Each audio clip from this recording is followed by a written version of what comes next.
Manoj? Yes, ma'am. Yeah, we can start. Uma, all others put it in mute. Ma'am, it's in mute only, ma'am. Okay. Shall I start, ma'am?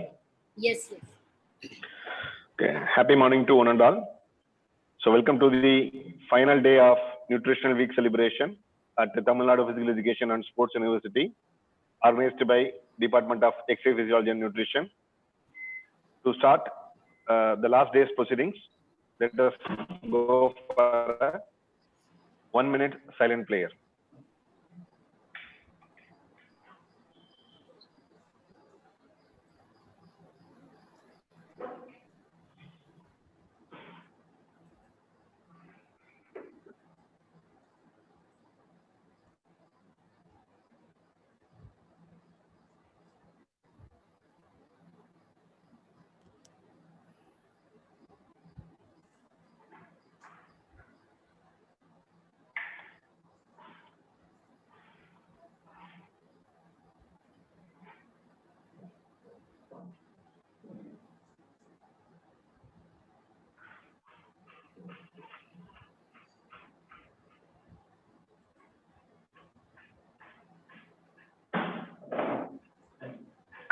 Thank you.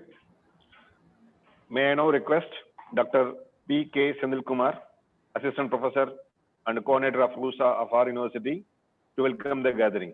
Sir, please. Nutritious morning to all. It is great pleasure and honor to welcome you all on Nutrition Week organized by this Department of Exercise Physiology and Biomechanics, Tamil Nadu Physical Education Sports University, from 7th September to 10th September. Since 1982, the National Nutrition Week is celebrated in India from September 1st to September 7th every year with these different themes to educate and create nutrition awareness among the population of the India. The National Nutrition Week is successfully organized by the Ministry of Women and Child Development in collaboration with this Food and Nutrition Board. In the same way, the Department of Exercise Physiology and Nutrition organizing and celebrating the Nutrition Week in a grand manner. In this occasion, I want to convey my heartfelt gratitude to the Dr. Mahendran Appukutti, Associate Professor, for accepting the invitation as a guest speaker and consented to speak on probiotics for sports. I am extremely happy and I wholeheartedly welcome you, sir, for this wonderful morning. And also, I extend a very warm welcome to Dr. Shadbahali Madam, former Registrar in Charge, Professor and Head, Department of Physical Education and Sports Science, Alagappa University. And also, I extend a warm welcome to all the learned faculty members of our university, those who are joined in this online mode. And also, I welcome the members from this, invited guests from this abroad in this Nutrition Week. It is my privilege to welcome the participants from this Queen Mary's College and from this PhD Diploma in Fitness Nutrition course. And I also welcome our own student and PhD scholars, MPhil scholars, and invited guests for this wonderful morning.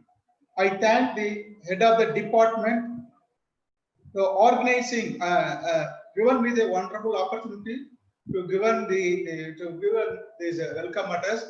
Also, I thank the organizing secretary for organizing this wonderful nutrition week in the Department of Exercise Physiology and Nutrition.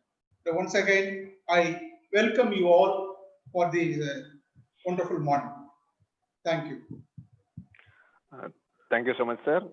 May I now invite the organizing secretary of this Nutritional Week celebration, Dr. R. Venkatesan, to give a report regarding the conduct of this program in our university. Sir, please. Yes, sir. Good morning to one and all gathered through digital platform to celebrate National Nutrition Day 2020. Right from 2010, we have celebrated National Nutrition Day in the month of September from 5th to 10th. So this year also we have started right time, but due to COVID, we are unable to conduct it in online on-campus program due to this lockdown. So we have started our program with objectives and mottos. Our objectives is the central government have given clear direction that evaluate, educate to all across the nation the right kind of food for right choice. If you choose right food, you can solve all your physical and physiological issues. On the basis of this objective, we have to identify and examine the product and preserve the product, and finally we have to prescribe the public and make them to understand the food value of the food value. So our motto is the central government given a theme of the theme for 2020 is eat right with bite. So whatever the food you consume, it should be a mixed one, and you have to chew it properly and digest properly and get fullest benefit out of it. So with this objectives and mottos, we have started the program on 7/9/2020 with 200 participants from all over India and abroad also. In this program, our BSc, MSc, and MPhil scholar have taken part in this celebration, and it is a pleasure to know that our alumni of our department student have participated from different part of India, and the PhD scholar were participated and interacted with the speaker and student speaker also, and our university faculty, Dr. Ramakrishnan, Dr. Shahin Ahmad, Dr. Mangar Karasi, Dr. Selva Lakshmi, Dr. Duraisavi, almost all the faculty members were take part in this COVID situation, and they were take part and interacted with all the program. The whole program were divided into two parts. First part is first 2 days purely student oriented program. The first day we have celebrated there is a menu display and chart work and presentation from student side. Whatever they prepared, they have to display it, and the nutritive value and benefits, everything is displayed in a separate sheet, and finally they have to present in front of everyone. And in that program also, everybody have taken part and interacted with student. And second day, there is a presentation from our postgraduate student, and three papers were presented. Mrs. Batma Shri, she presented paper on AGS in food values, and Mr. Vinod has presented gut health and nutrition, and Mr. Karthike Ruben has presented mind and body food. And third day, yesterday, we were invited Dr. Shaini Surendran. Her topic is COVID and nutrition. How we can overcome this kind of situation.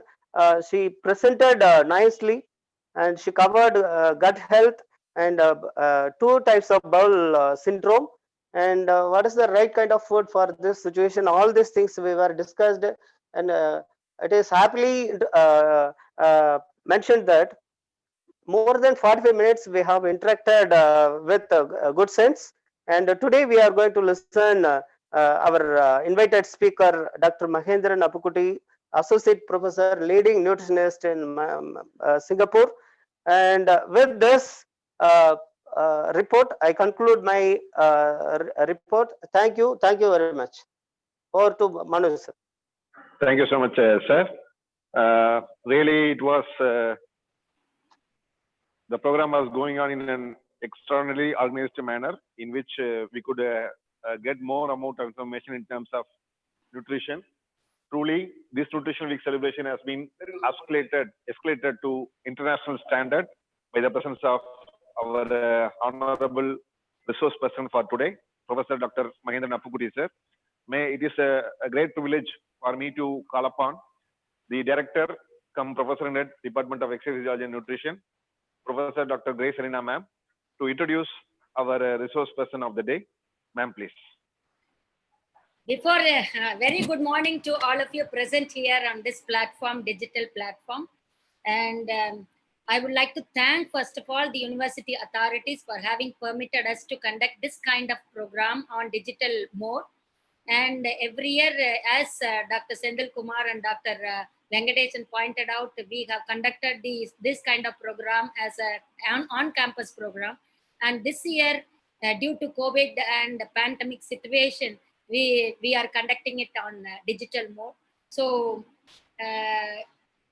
first of all, I would like to convey my wishes to the organizing secretary and all the coordinators, the members, and those who are helping directly and indirectly towards the successful completion of this program. So this is being the 4th day.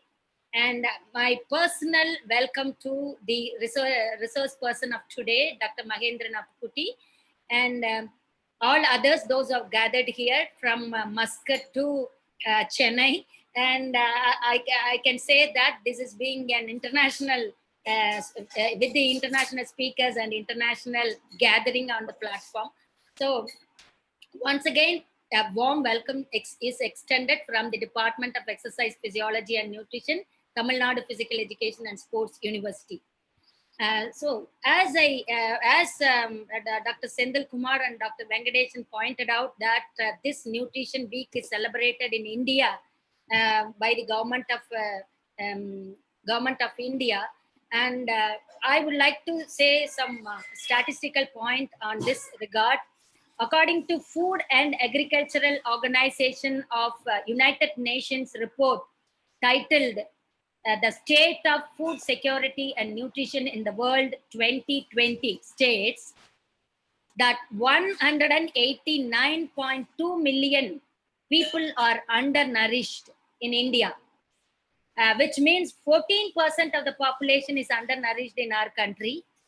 And the report also highlights that 34.7% of the children aged under 5 in India are too short for their height. And 20% are too, they are wasting, means they are suffering and they are very, very too low weight for their height, right? So in this, this figure highlights India's nutritional track, and also it records and to change these statistics only, they create an awareness among the public. The central government is celebrating this National Nutritional Week every year in the month of September 1st to 7th. So in India, it has been celebrated from 1st to 7th. And we were also celebrating till last year before 7th of September. So since we are all sitting at home due to COVID, and we started, thank God that we started on 7th, and we are ending it on 10th. And I request Dr. Mahendran Apukuti, when you speak about, and you please share your country, that is Malaysia, how they are celebrating this nutritional week, and what is your role and what is your university role which you are taking part in nutritional week. So in such case, every year we are celebrating the nutritional week in our department right from 2011 in the campus, in the present campus. And I would like to share some of the core points of our department which we are conducting it so far. So shall I share my slide? Yes, please. Okay.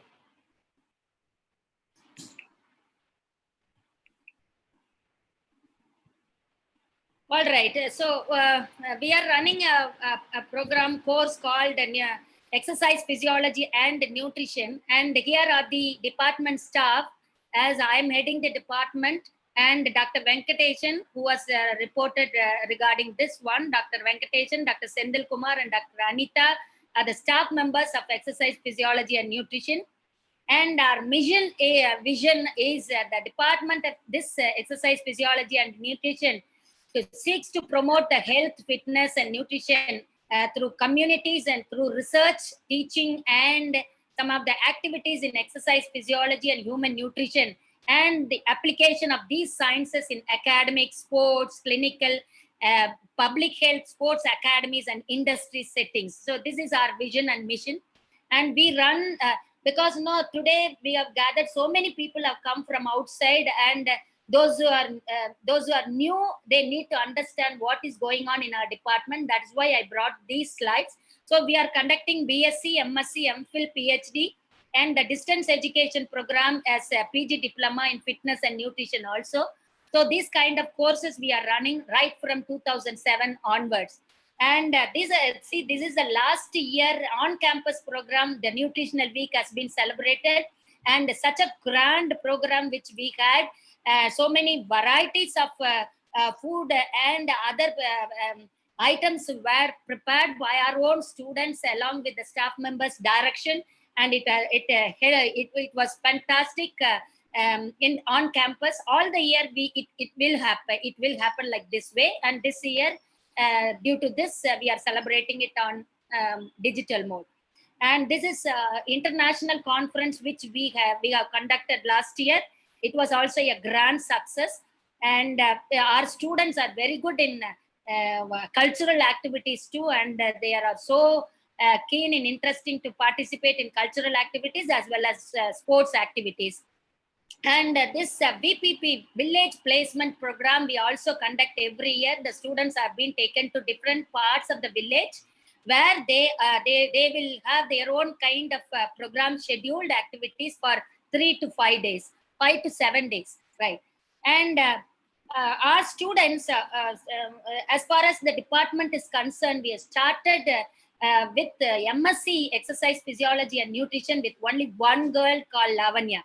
And that girl is now sitting in UK, United Kingdom, and she is working as a senior dietitian, senior nutritionist, and in the hospital called Diana Princess of Wales Hospital at UK.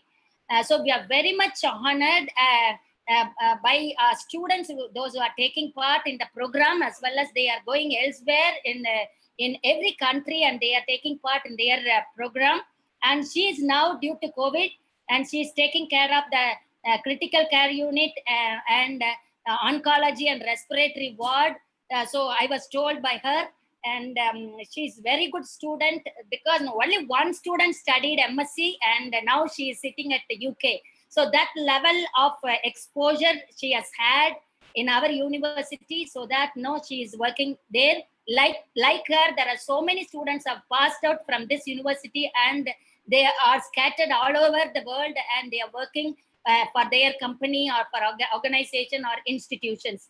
So in such a way, this year passing out students, especially the MSc second year students, see, one of the student he has created during this COVID season only, he has brought out this online personal training called, he is Azad of MSc second year student, and his fitness studio is called Hello Fitness, and he is doing wonderful job during this past 7 months or 8 months, he is doing wonderful job, and he is also having a plan of having internship in his studio. So we will all bless him and let us pray God for his future.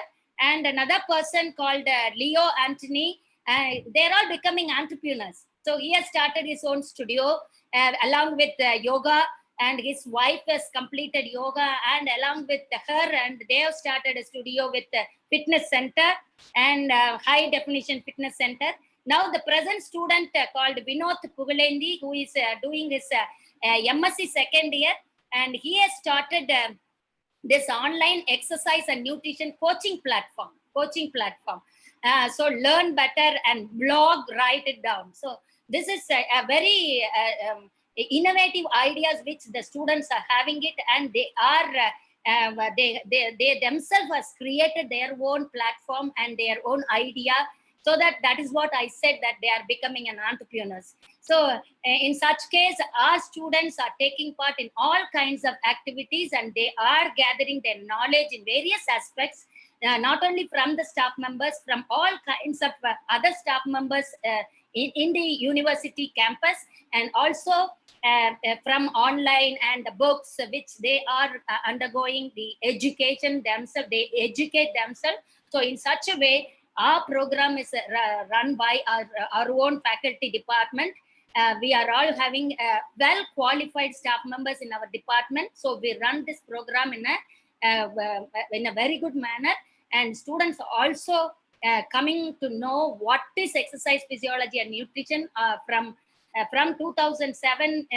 We are running it. Even in spite of that, there are so many people, they do not know what is exercise physiology and what is nutrition. So in such aspect, we are training some of the students, and they are going and training many of the people outside. So in such a way, we are running this program, especially Dr. Mahendran Appukutti. I have conveyed what is happening in our department.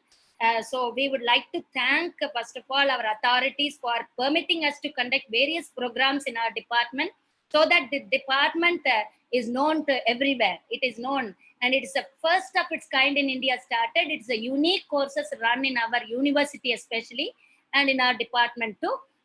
So this is the overall presentation, and I would like to stop this presentation, and I would like to say, I would like to introduce our today's guest speaker, Dr. Mahendran Appukutti, who is an associate professor from, as Dr. Venkatesan was telling, that he is from Singapore, he is from Malaysia. He is from Malaysia, and he has postgraduate studies from 2014 to 2019, and he is working as an associate professor from 2014 to 2019 at the University of Technology Shah Alam. So he is working in Malaysia, and he have completed a sabbatical leave also, taking a sabbatical leave and doing the and publishing research books and so on and so forth. He is doing a wonderful and marvelous job at Malaysia. And he is holding PhD, and he is guiding PhD scholars and master degree students at Malaysia in his university. And he has conferred as a fellow of FNSM. He also serves as council member of Malaysian Association for the Study of Obesity and honorary treasurer of Malaysian Association of Sports Medicine. And he also serves as specialist representative for exercise physiology, sports medicine for World Obesity, formerly known as International Association for the Study of Obesity. So his research interested and focuses on functional food, health, and exercise science. Functional food, health, and exercise science. So he is an apt personality, has been called today to present his topic. And he also chairs many webinars and conferences, international conferences. And he has also formulated, that is a guide. He was a chairperson for formulating dietary guidelines in Malaysia, vegetarian dietary guidelines in Malaysia. And he's contributed as a writer for the Malaysian dietary guidelines. So such an eminent personality is here with us, and his biodata goes page by page, and I am not in a position to read all those things. So such a wonderful person is with us today to share his views on probiotic for sports. So we are all eager to listen from you, sir, and hope this deliberations will go in a smooth manner. And I also request the participants all over. You can have a very good interaction with our resource persons today, and thank you once again, everybody those who have gathered. Once again, welcome to Dr. Mahendran Appukutti and others those who have joined for this program, especially Dr. Shenbagavalli, Dr. Sajid Kumar, Dr. Solomon, Dr. Indra, Dr. Selvalakshmi, Dr. Prem Kumar. So many members have joined in this program. And once again, I thank Dr. Prem Kumar by bringing his own PG diploma students also to join in this program. So today, so definitely it is going to be a wonderful program. So you will all enjoy and you will all learn certain things through Dr. Mahendran Appukutti. So once again, thank you one and all, and over to Dr. Manoj. Thank you so much, ma'am. May I now request our international guest speaker, Professor Dr. Mahendran Appukutti, sir, to start his proceedings. Sir, please. Okay, thank you. I think I got a long list to say thanks to everybody. Started with Dr. Umar, who started the conversation with me from the, I think Malaysian time was 12:30, India time I think about 10, and we slowly, then Prof. Grace came in, and then Dr. Sandil came, Dr. Manoj came, and then Dr. Venkataraman was mentioning about overall about the nutrition month. I think I should have talked about Nutrition Month of Malaysia one whole session, because we used to give that kind of lectures to our own members and also to outside people to introduce what is Nutrition Month. I really honored to be here, and also must thank Prof. Grace. We haven't met personally, not even 1 meter also, not haven't seen her, but a few kilometers, thousands of kilometers, and we have met through the internet. And I think it started very well, and we are going. And today I will have a session to talk about the probiotic. It's not something different, yeah. Half of you all are from Tamil Nadu. Tamil Nadu people will never go out without the taira or this fermented drinks, more this kind of things are common food. It's a fermented food, and Nutrition Month is a right month to talk about it. That's a very important month, and Nutrition Month is the month anyway we are eating every day. We never skipped any single day of eating, unless you are fasting. Even fasting night, you still eating, unless you are starving. There's no food, you can't eat. That's the only thing. But Nutrition Month is a very important month, and I'm really glad that Tamil Nadu Sports University is taking up such a big effort on this, to talk to the students, talk to the public, talk to everybody. What is so important about nutrition?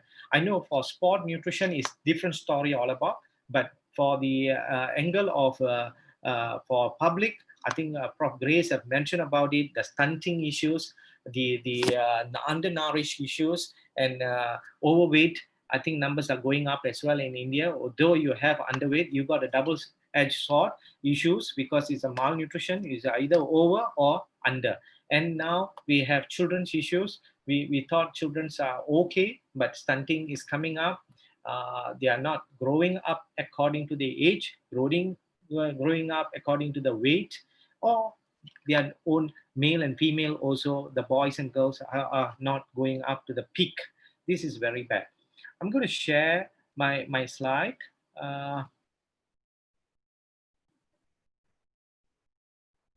All of you can see my slide, yeah? Yes, sir. Okay, thank you. So I think this is my topic. I got a question for all of you. Better reminder all of you beginning itself. This is what sent by Prof. Grace. Very, very nice. I see vegetables there, fruits there.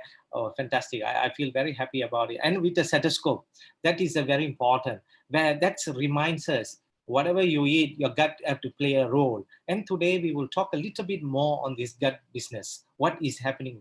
And I have to introduce my university. This is one of the largest university in the world, I would say in the world, because we have about 168,000 students.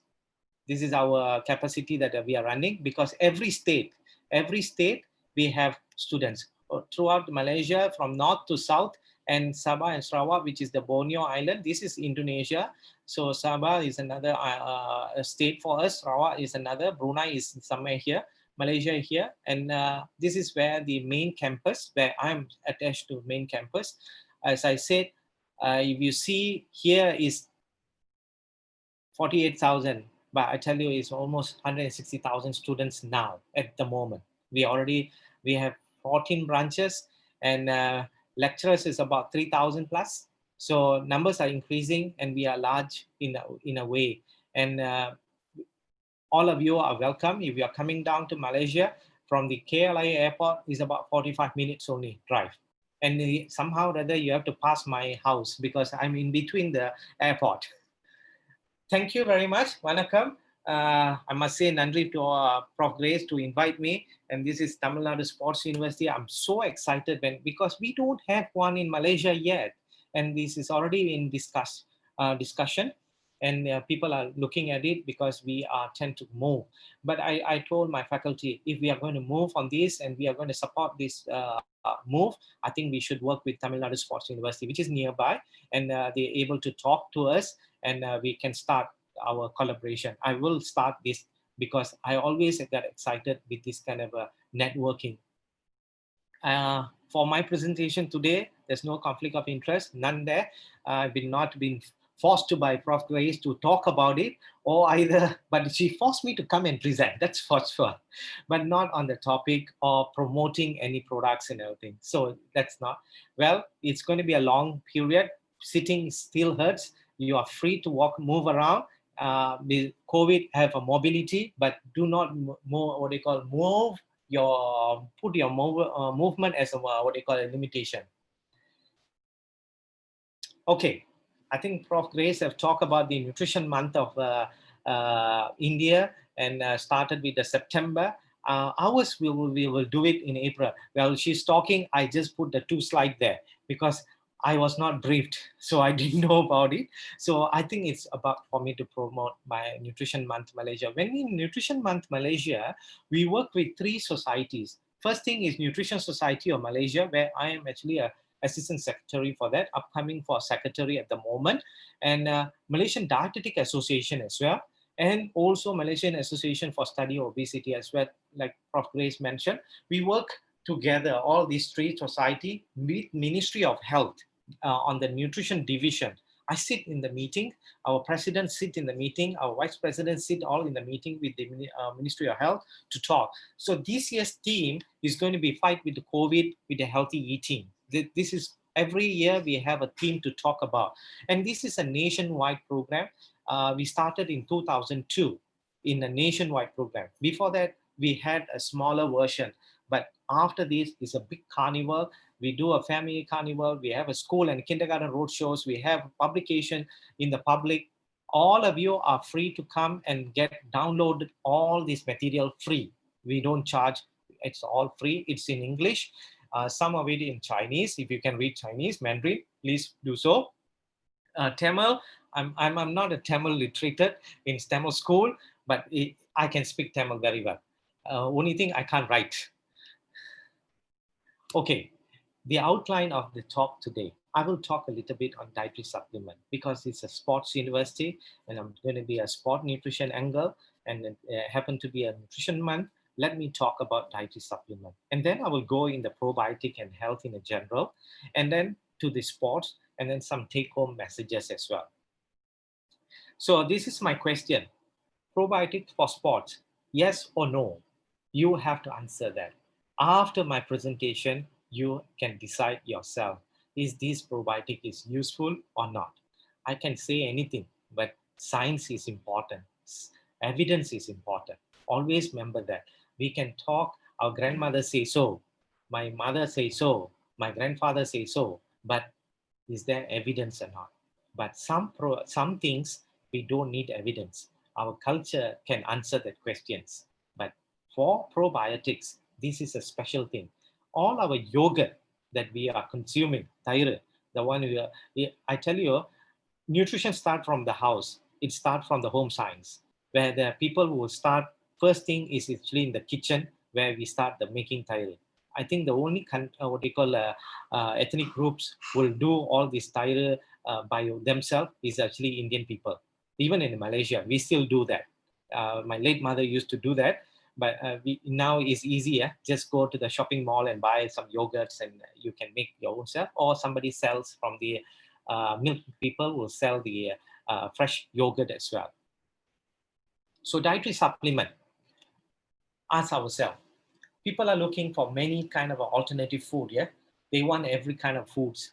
In the past several years, there's so many people are buying for what they call substance in order to promote their health. But do supplements demonstrate essential nutrient, or it promote health enhancing? It's questionable that we have to answer. Is it good for us or not? We have to find a way. There are so many products available. You can take from this tomato cherry, people can make a tablet and they can sell to you as well. Okay. So dietary supplement, it can be a herbal, it can be animal based, or both in any community they're using it. Yeah, most of the community have different ways of doing. But generally in Indian, among Indian, we don't use animal based as a supplement, but there are the native people or some extensive work, maybe a chicken soup, these kind of things, the chicken essence, they can do it. So these are all also a supplement. So the extraction came in a way, or they call making the products in as well. Supplementation. Supplementation is a personal decision. I can tell you, coach can tell you, what they call sport nutritionist can tell you, a sport dietitian can tell you, but you need make your own personal decision. You don't need to consult, but I would recommend in the end of the day, you must get a proper advice or recommendation from a nutritionist, practicing nutritionist and dietitian. As a nutritionist and dietitian in any part of the world, we don't promote products. We promote food first. We kettle the food first. Then only we go to the product if necessary or important.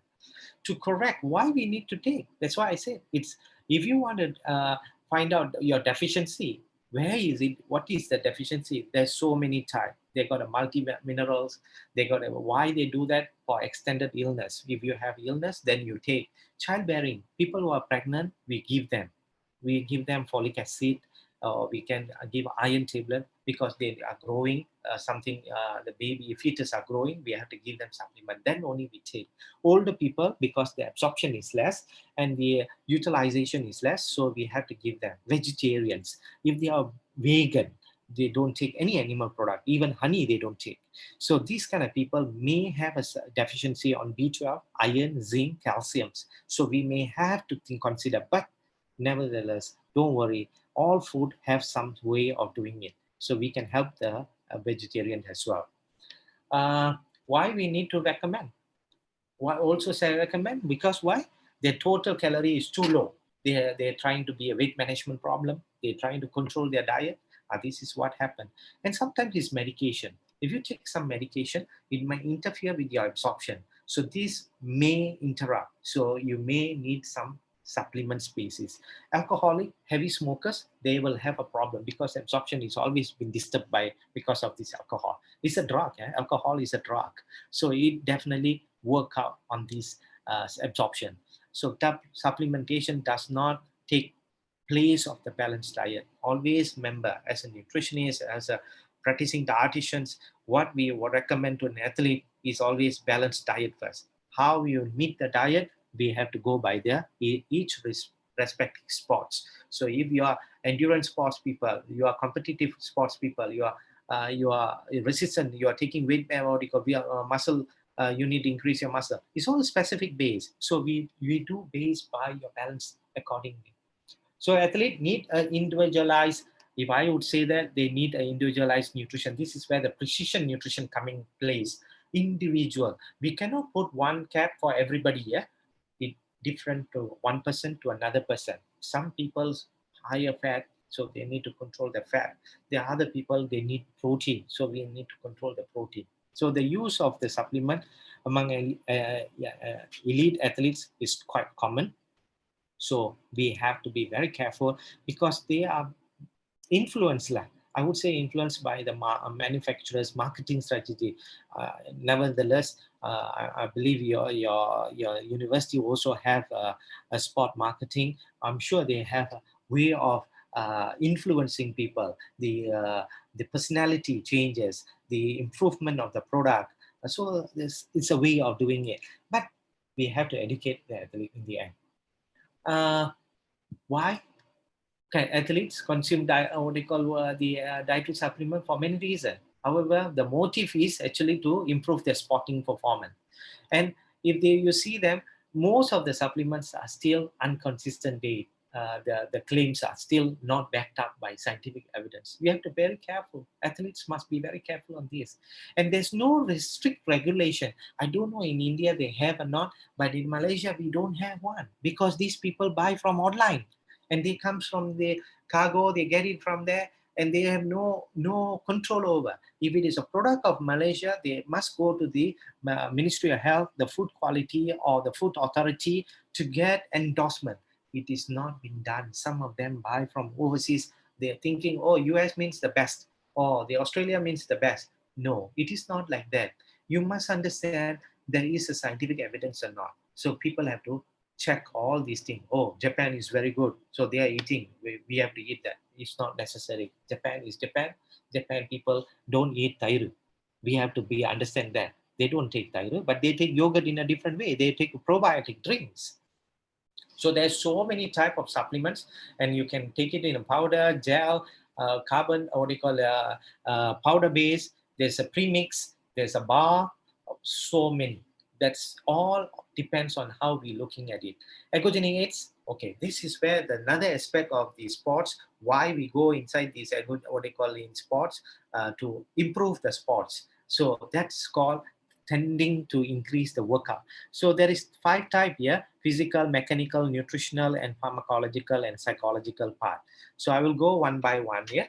Before that, in up to 2020, just a Google, I did it a PubMed yesterday, do a scientific research and see how much people are taking. The published paper is coming up. So many is coming up. So this is all marketable. So how are they claim that more study we needed? So I think Prof. Grace have mentioned about it. There's so many research is coming. Students are quite excited about it. I think you all should do more. I'm doing some in my part. I'm willing to work together with all of you as well. So as I mentioned just now, mechanical, pharmacological, physiological, and psychological. And the last one, that's where the focus point is actually the nutrition part. So nutrition part, you have a metabolic fuel. So you take carbohydrate. So if let's say this carbohydrate would be good, complex carbohydrate, simple carbohydrate, what type? Caffeine, branched chain amino acid, either leucine or isoleucine or valine, what is going to go? So these kind of things are more and more studies coming up. So we need to be brushed up and buckled up our scientific evidence base. So then I go in probiotics. So what is probiotics? This is where we say it's a live bacteria living in our gut system. If you supply them an adequate administration, it can give you the best of it. So this is what the definition given by WHO and FAO. So since then, it's going on with that. And this gentleman, yeah, this is our father of medicine who talk about it. Let food by Thai, medicine Thai by food, or the best part of it, food should be our medicine should be our food. I guess if you go follow by Tamil literature and everywhere in Indian culture, we say food is our medicine. We never say anything about other medicine and everything. We treat our food as a part of medicine. Or simple herbs itself, we give a respect. What they call curry leaf, yeah? You know how much important curry leaf for brain activities? There are plenty of papers now on curry leaf in it. But what we do, we cook, we put it, we important in cooking. But when you start cooking, take take it out. After cooking, take it out and eat it. They don't eat the curry leaf, but you don't know the core ingredients inside curry leaf. This is all functional food. There's plenty more to move around in that area. So I must say that dietary pattern in the region are different. Yeah, India is a bit different. North is different. South is different. North people are eating more on wheat flour, and the South people are eating more on rice base. When rice has so much of variety, and all these things, different type of microbiota and gut system. So I would say that Asia culture, we have a food we use as a medicinal potential. We use it as a health enhancing, but we don't have much scientific data. This is where I'm challenging a lot of people. Please come forward, do more research locally, local products, and see how the product means food. Yeah, look at it and how is it scientifically can publish. Work together with other international universities, other researchers from different universities, get the paper published and move on. In Malaysia, we have Malay, Indonesian people, the native people, the Indian people, the Chinese people. So all of us have different food. Indian people from India, most of it from South India. So South India people, most of them eat rice. We do have Punjabi people. We do have some the Northern Indian people in our community, but all different. But most of them, all these four major ethnic groups eat rice. They take rice. The Chinese also take a lot of rice as well, but they do have noodles in between them. So in the gut microbiota, it starts from your baby, unborn itself. Now they're telling about it in placenta, the bacteria can be observed, microorganism is been observed. It's helping. So we don't have much data on that, but there's coming up more.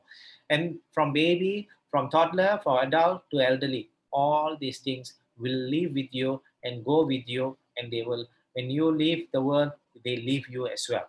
But these are all the bacteria that we have in the gut system that we are taking up. It's about 2 kilos, 2 kilos. So when you measure your weight, you minus 2 kilos. 2 kilos is actually full of your bacteria inside there.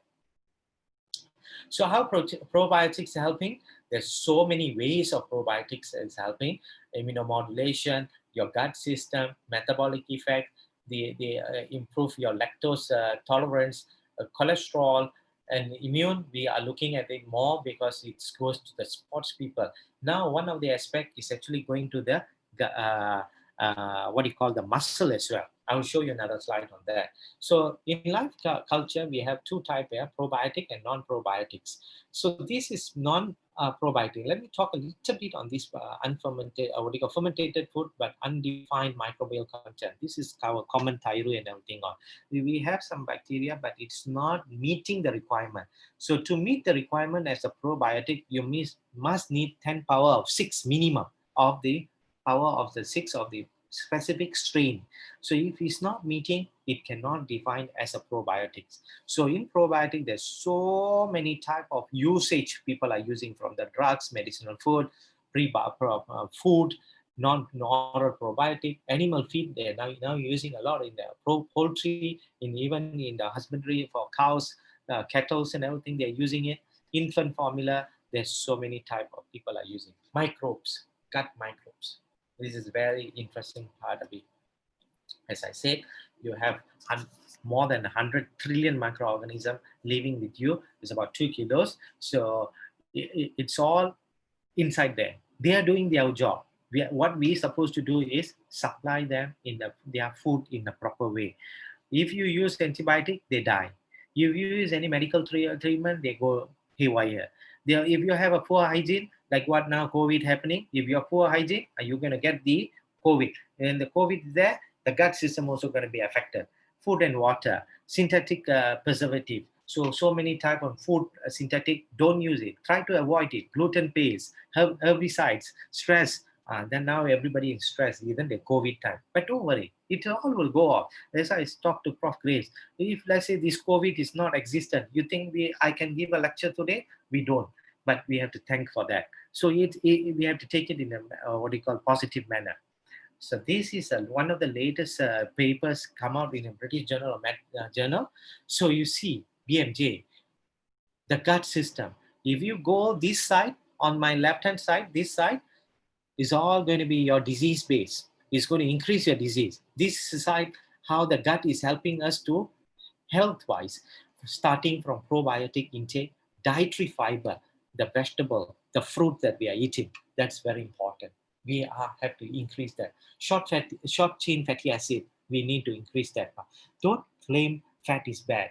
Fat is important. Fat is good, but depend on how much you are taking. Antioxidant, in the endocrine toxic, kidney toxic, we have to improve it. Metabolism, there's so many, so forth. This is where the gut will help us in the gut for the health and disease prevention. So another aspect, they're putting it up for the liver, the non-alcoholic fatty livers, gut liver axis, and then there's a gut brain axis, which is looking at the depression of Parkinson, depression, autism. There's so many other diseases are coming, and also directly to IBS, irritable bowel syndrome, and obesity. There's so a recent conference in ICO, the International Conference of Obesity, was held in Dublin in a virtual format. They were talking about a lot of things on gut system, and also your drugs, in your own internal drugs and the complex of your carbohydrates intake. The new things that we are talking about is gut muscle axis. This is where the trend is moving in sports area. So the common Acidobacillus plantarum, there's so many times in the Lactobacillus type, and the Bifidobacterium, there's a Bifidum and the Longum, that's the common ones. And there's others, many, Saccharomyces, all these kind of things are available. If it's go more than what they are supposed, then you are going to give you troublesome. Dosage, I would say that I have discussed with you just now on the supplement. All these things are available now, even a sachet, powder, name it. In sports today, just I go read a search, there's papers are going up. You see, exponentially it's moving up. Papers are coming now. Only August is already reaching the peak of the last year's. This is 2019. So from 2003, there's so many papers are coming up, and I got my papers also inside there on the one or two papers on probiotic on sports people. So athletes, we know they are very high intensive active people. Training load is high, lack of recovery because they don't do themselves. They don't want to recover fast, but they want to perform and perform.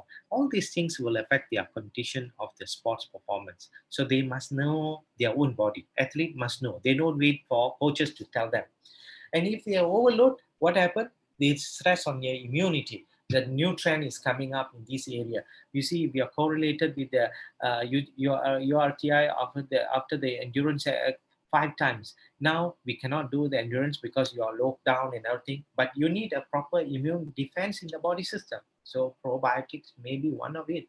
So this is where we have to enhance our immunity. Why? We need the natural killer cells. Neutrophils need to be suppressed. Function need to be increased. Cytokines need to be modulated. All these things are affected because of exercise. If it is not effect, we need something to give them to make them normal. That's very important. So this is one of the professor, Professor Neiman, who started to talk about infection in athletes. This is a J curve. So he was talking about how high intensity can increase the infection risk. So if you are in fact doing exercise load very high and you don't take care of yourself, then you'll get above the average. You are getting a very high chances of getting infection risk. So how? Bad diet, environmental extreme, disturbed sleep. If you have listened to Prof. Grace, she have talked about the sleep. If sleep is not good, your immunity been affected as well. So this, again, I'm talking about the sleep and the diet and travel. That's another issue. People are traveling because of competition north to south and out of the country. So they are not even having a proper recovery for themselves. And now they're looking at probiotic and resistant training. That's another interesting area to look at it. That's what I say, the gut muscle axis. So this is where people are moving in, and there are some studies coming up in this area. Three studies in Malaysia, they have talked about it on the resistant training and circuit training, how muscular strength, how on the in the workout on the sedentary young males, and they have shown. Mine, I did in animal model, and we saw some increasing, interesting data that we can observe from there. Review studies, plenty more coming up. Please read the review papers more, and then you go to individual papers so that you get some pictures how probiotic is being helpful. Look for systematic reviews. Look for a certain reputable journals. This is very important. I think we should start more and more on this area. Do a research on this kind of area. And what is a review from outcome? What we are trying to say, therapeutic effect is there. So there is probiotics helping, but specific probiotic is better. We need to know what is a specific. And some supplementation for high athletes do give some clinical effects, but it's in the modest level only, not so high, but more papers are coming up. Recent today's also, there's what they call last month also, there's some papers are coming out from that on probiotics and athletes from Australia. And International Society of Sport Nutrition have come out with a stand on the probiotic. They have statement on that. I think you can go and look at it, the journals. I don't want to go to make time for that, but generally what they're trying to say is improve immunity, upper respiratory tract, GI, and IBS, because athletes also got IBS problems here, and constipation. They don't eat proper fibers. They don't eat what they call take water properly, and then that cause problems for them. So this is one of the latest review paper on talking about the gut microbiota that helps in the sports people, increase the GI, immune health, nutrient absorption, and speedy recovery, and improve athletic performance. So papers are coming, look for it, and I get excited on this area. This guy, Professor Esker, he have, if you go to My Sports Science, it's a website. Previously, he shared a lot of papers, but now you have to pay for it. But you still can get some papers, some infographic pictures on that. So he's telling how probiotic influence on the mood and cognitive and sleep. Maybe I should do some study with Prof. Grace on this sleep and probiotic among athletes, or maybe in the staff, among staff in Tamil Nadu Sports University. And this is one of my master student have done it, and we're looking at the microbiota gut-brain axis. We look at the university's football players, and we give them about 6 to 8 weeks of supplement, and we see how there are changes in the anxiety. We use biofeedback in a psychological manner. Though I'm not the expert in the psychology, so I'm a nutrition background. I know my probiotics very well. I work with a different field, psychology people, and then we come out with a sports psychology. We come out with a proper paper, and we published a paper in the Nutrient Journal. It's one of the top journal in currently on Q1 Journal. You can go and see on that. So this is what we found, that they have our papers are showing on anxiety and depression is better for them.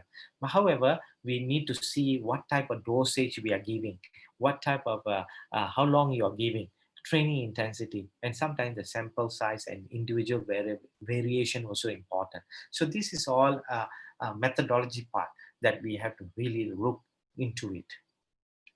Okay.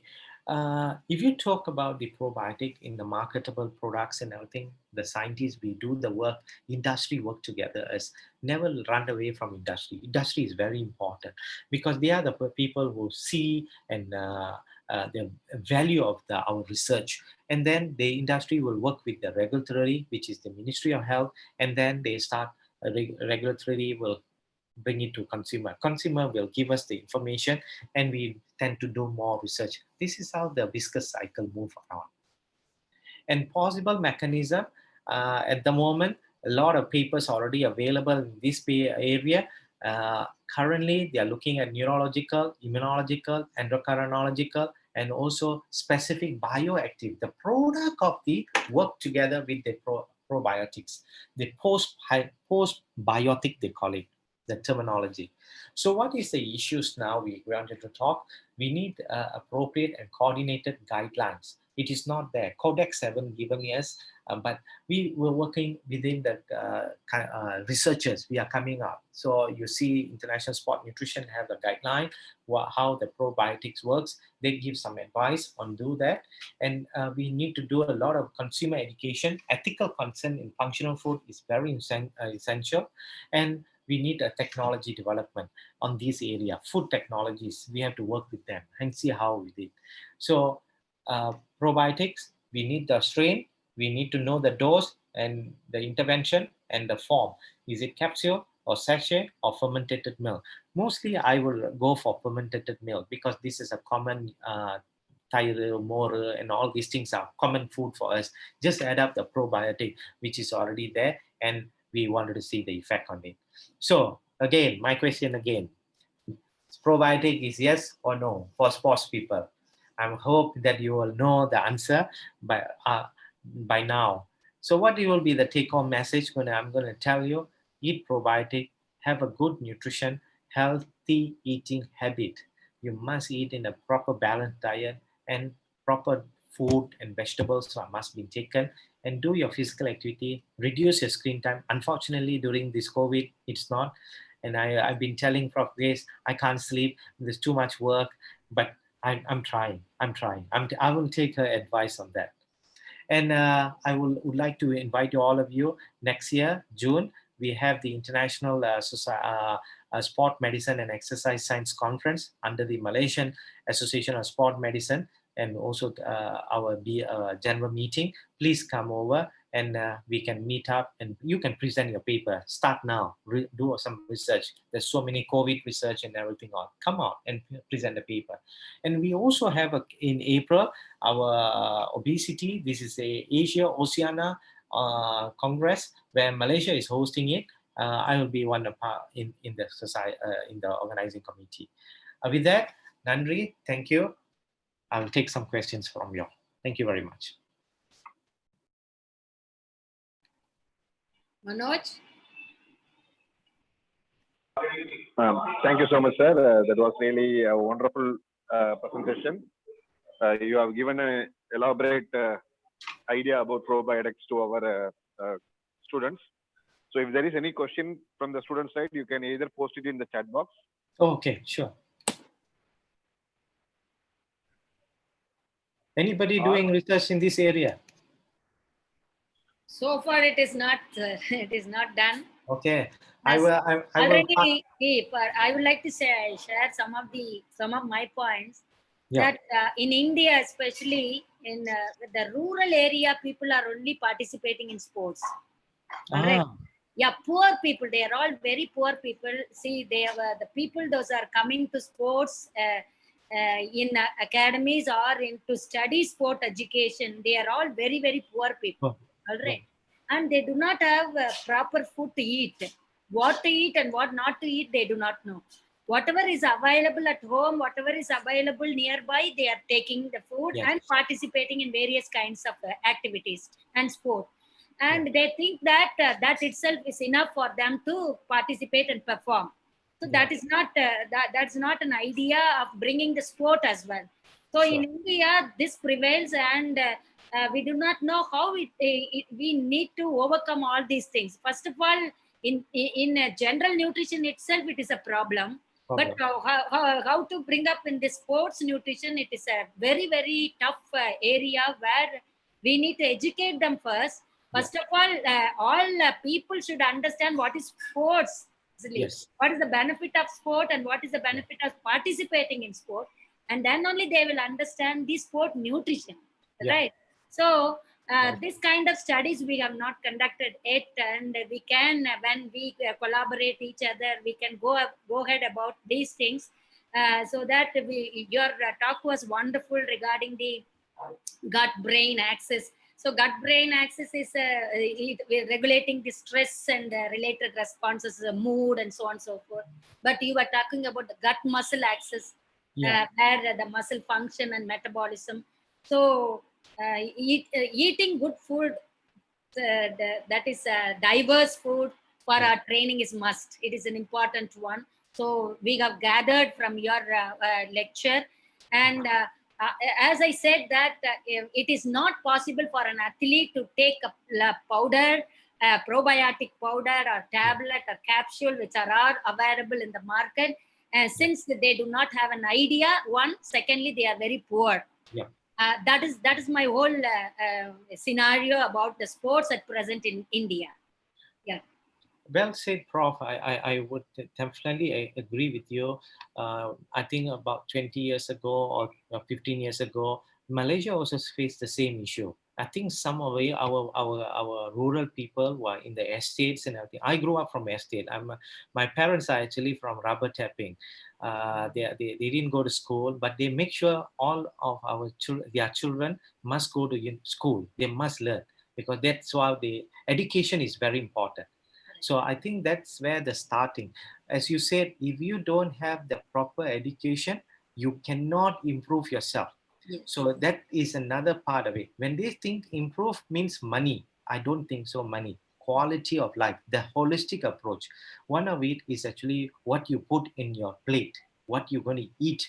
Or if maybe India not plate is banana leaf. So what you're going to serve in the banana leaf, you must know what you're going to serve, and you must. There is a condition when you put in the plate also, or in the banana leaf. How much rice we need to put, how much vegetable must be there, what type of vegetable we can eat. It is not throughout the day. Morning, nobody eats rice in the morning, that per se. They do take the, yeah, I think the latest studies going on is the yesterday's rice, they soak it in the water and fermented, and yeah. So that some bacteria is there. So that bacteria is actually useful. And that's why I say these probiotics and everything, this is how the white man definition. Yeah. They don't know about India. They don't know about the China people. They've been eating fermented food for many ages. That's why I said, I don't believe hypocrites talking about food is medicine, medicine is food. I think we talked earlier than them. The only thing, we don't record it. We don't say it out. But our culture has been going on. And we've been telling everybody, you must take breakfast. Your breakfast must be the first thing in the morning. They're telling these white men, what they call some studies, they're telling breakfast is a myth. You don't need a breakfast. I don't believe on that. I said, you can practice what you want. But as what they call a cultured base, you need 3 meals minimum. And you must know how much quantity for you to take the food.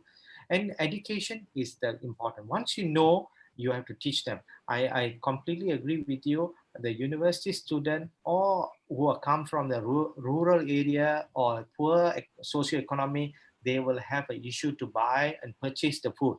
Costing is important. Fundamental issue of the financial is the major issue. I think that can be overcome. That can be overcome using what you have in the region. I mean, let's say you are in South India, you have rice. So rice, you can make it in many formats. You can even make the kanji or the porridge base. You put it some vegetable inside there, meet the requirement. But they must work with the nutritionist and dietitian for that part, because they need a little bit knowledge and then they go practice. I think like what you mentioned earlier, before the function start, you say the students start cooking, we learning how much the nutrient, and that fun part actually is a practice for them. Then they will learn and they will practice. Pongal soru, this sweet rice is so much great. We don't know. We thought it's a high sugar and it's bad for health and everything. No, it depends on how much you are taking. And they say ghee is bad. How much ghee we are taking? We are not taking 1 kilo. We are just taking half a tablespoon only. You cannot eat more. And ghee also, there's many types to take. I think the research for our side, our Tamil Nadu people and everything, maybe one thing is language barrier as well. They probably don't have access to the English version. If they have access version, they probably don't understand. So the translation is important. Back to Tamil or their own mother's tongue. So if they can understand that, they can practice better. I think this is need to be more work to be done. I am all out to work and help you on this kind of work. Manoj can whoever has asked question, you can. There are a few questions in the chat box, ma'am. First question is: are there any risk bar side effects in taking probiotics, sir? are there any risk of taking probiotic? Yes, sir. Risk or side Yeah. effects? Okay. Side effects. Side effects. Side effects. So far, there's no data that's showing. But if you take, you're supposed to take 10 power of 6, you're going to take more than that. And let's say like yogurt drink here, which have probiotic, you're supposed to take once a daily. You're going to take 3 times. What will happen? You will have a loose stool. So that is the fermented. You will have a loose stool. And a sachet, it all depends on the strain that we are taking. So we have to check on that first. What type of strain? I think in India there is a drink called Yakult, right? Yakult. Sir, Yoga. Yakult. Yakult, yeah. I think North India, they have a company there, a research center also. But in South India, I don't know. But in Malaysia, I work with them, and I really go and study with their products and everything. And the Shirota strain, that's very interesting area to explore. And we also have a Vitagen in local products, and we have a different Nestle also. They have a certain probiotic drinks as well. So we can see it is not harmful that I know of, but if you take more than what you're supposed to take, then you will have a problem because of that loose stool. So I noticed that Vinod have asked some question here. Please list some laboratory tests to test the gut bacteria health. This is, you may have to go for.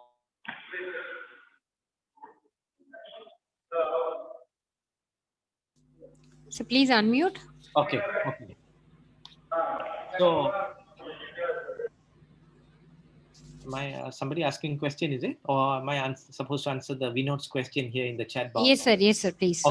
Okay. If let's say I see Vinod's question, list laboratory test to gut bacteria, we have to do with the microbiology test, and which is normally we don't do it in a clinical setting unless it's been personally requested.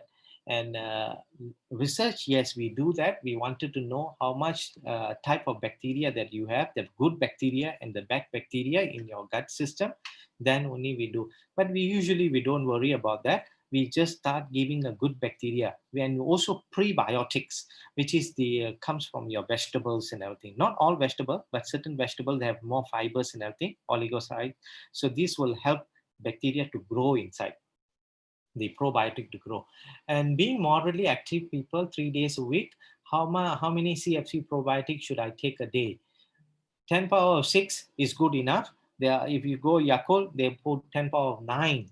So even that, you have no issues. You can take that part. There's no RDA guideline at the moment.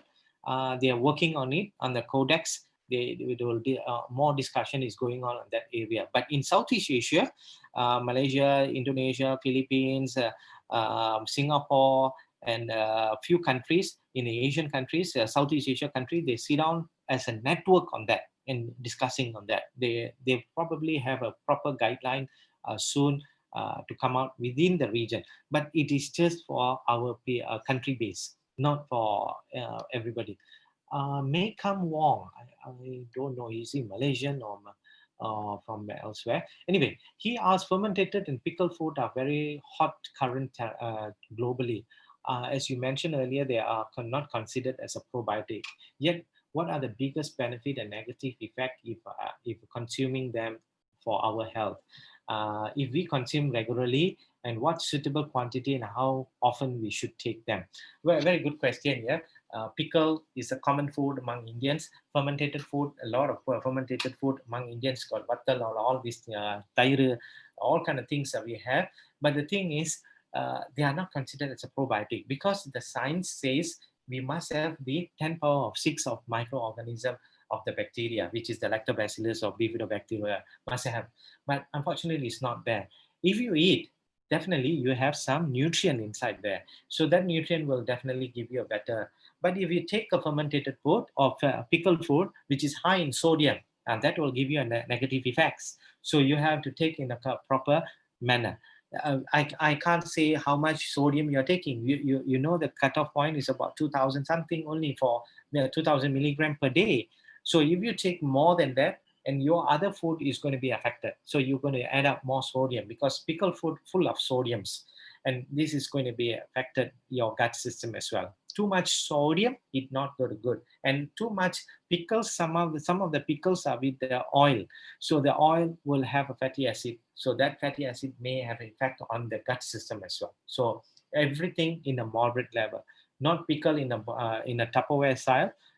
Pickle means is always half a teaspoon, little bit. It's just to enhance your flavor as well. But when you take lemon pickles, mango pickles and everything, you're just adding up with the food. It is okay, but not as one bottle of pickles. Yeah, that cannot be taken. You recommend provide a daily requirement.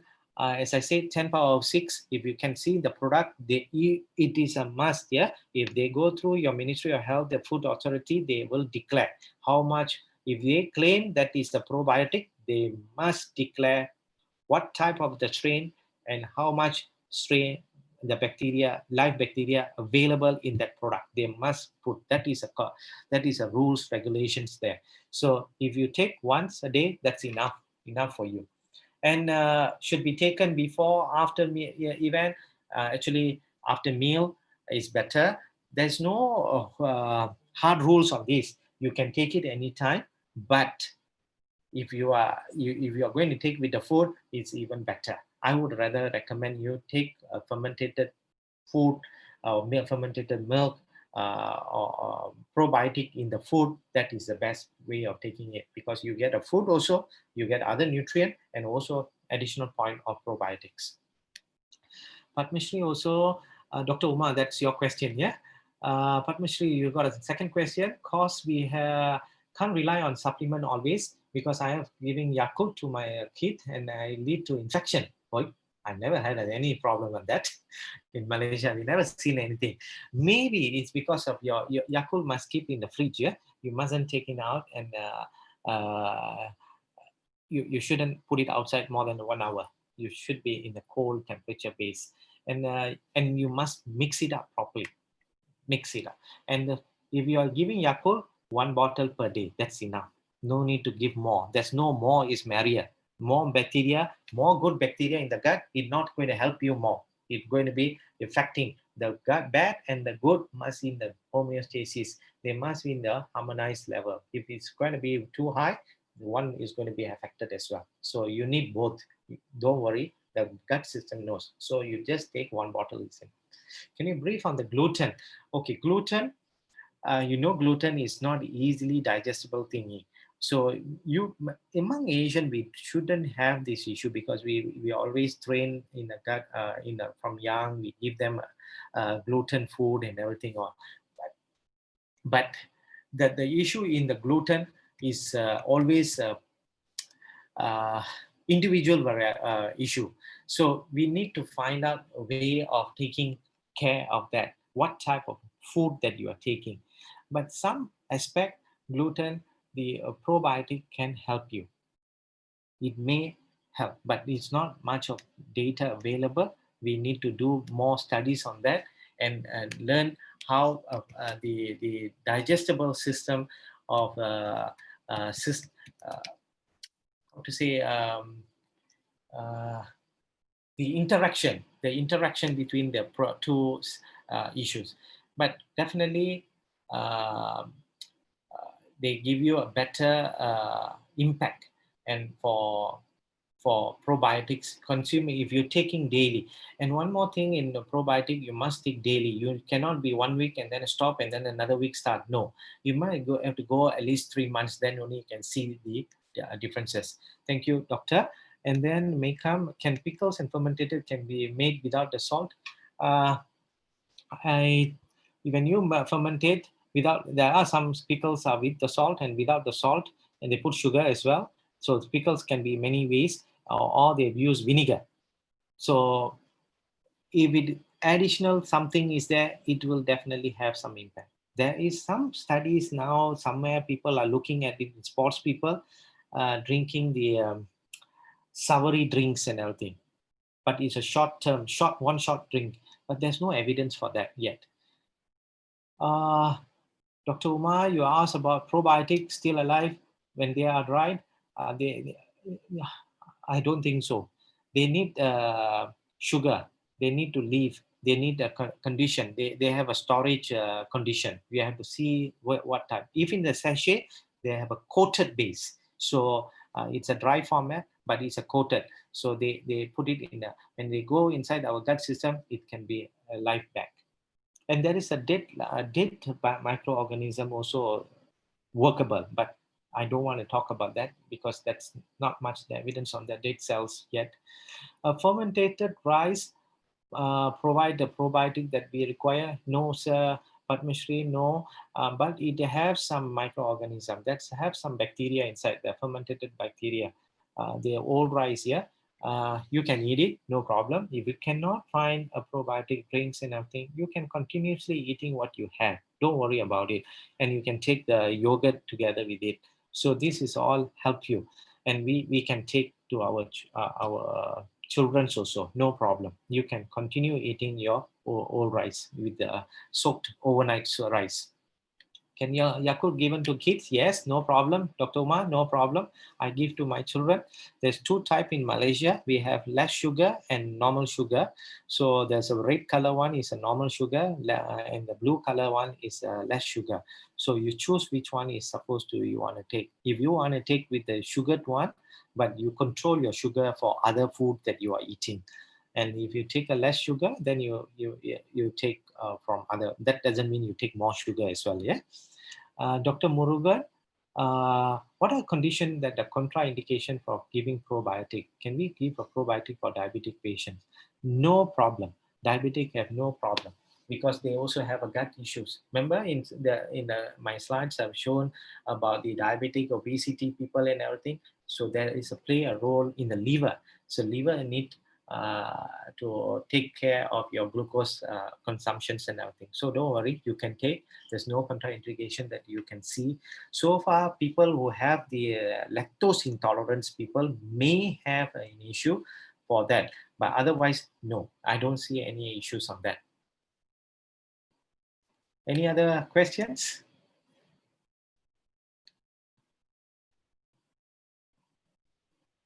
Do I have covered everybody's one? Manoj, is there any other questions?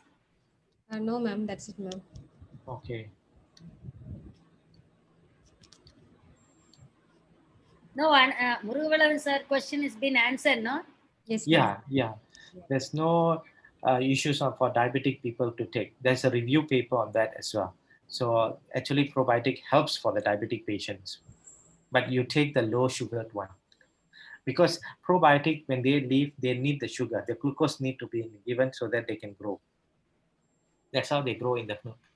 Sir, first day our BSc students, they prepare themselves. We have said, no, I told you. Certain items they have prepared. One good item that with beetroot, carrot, ginger and lemon.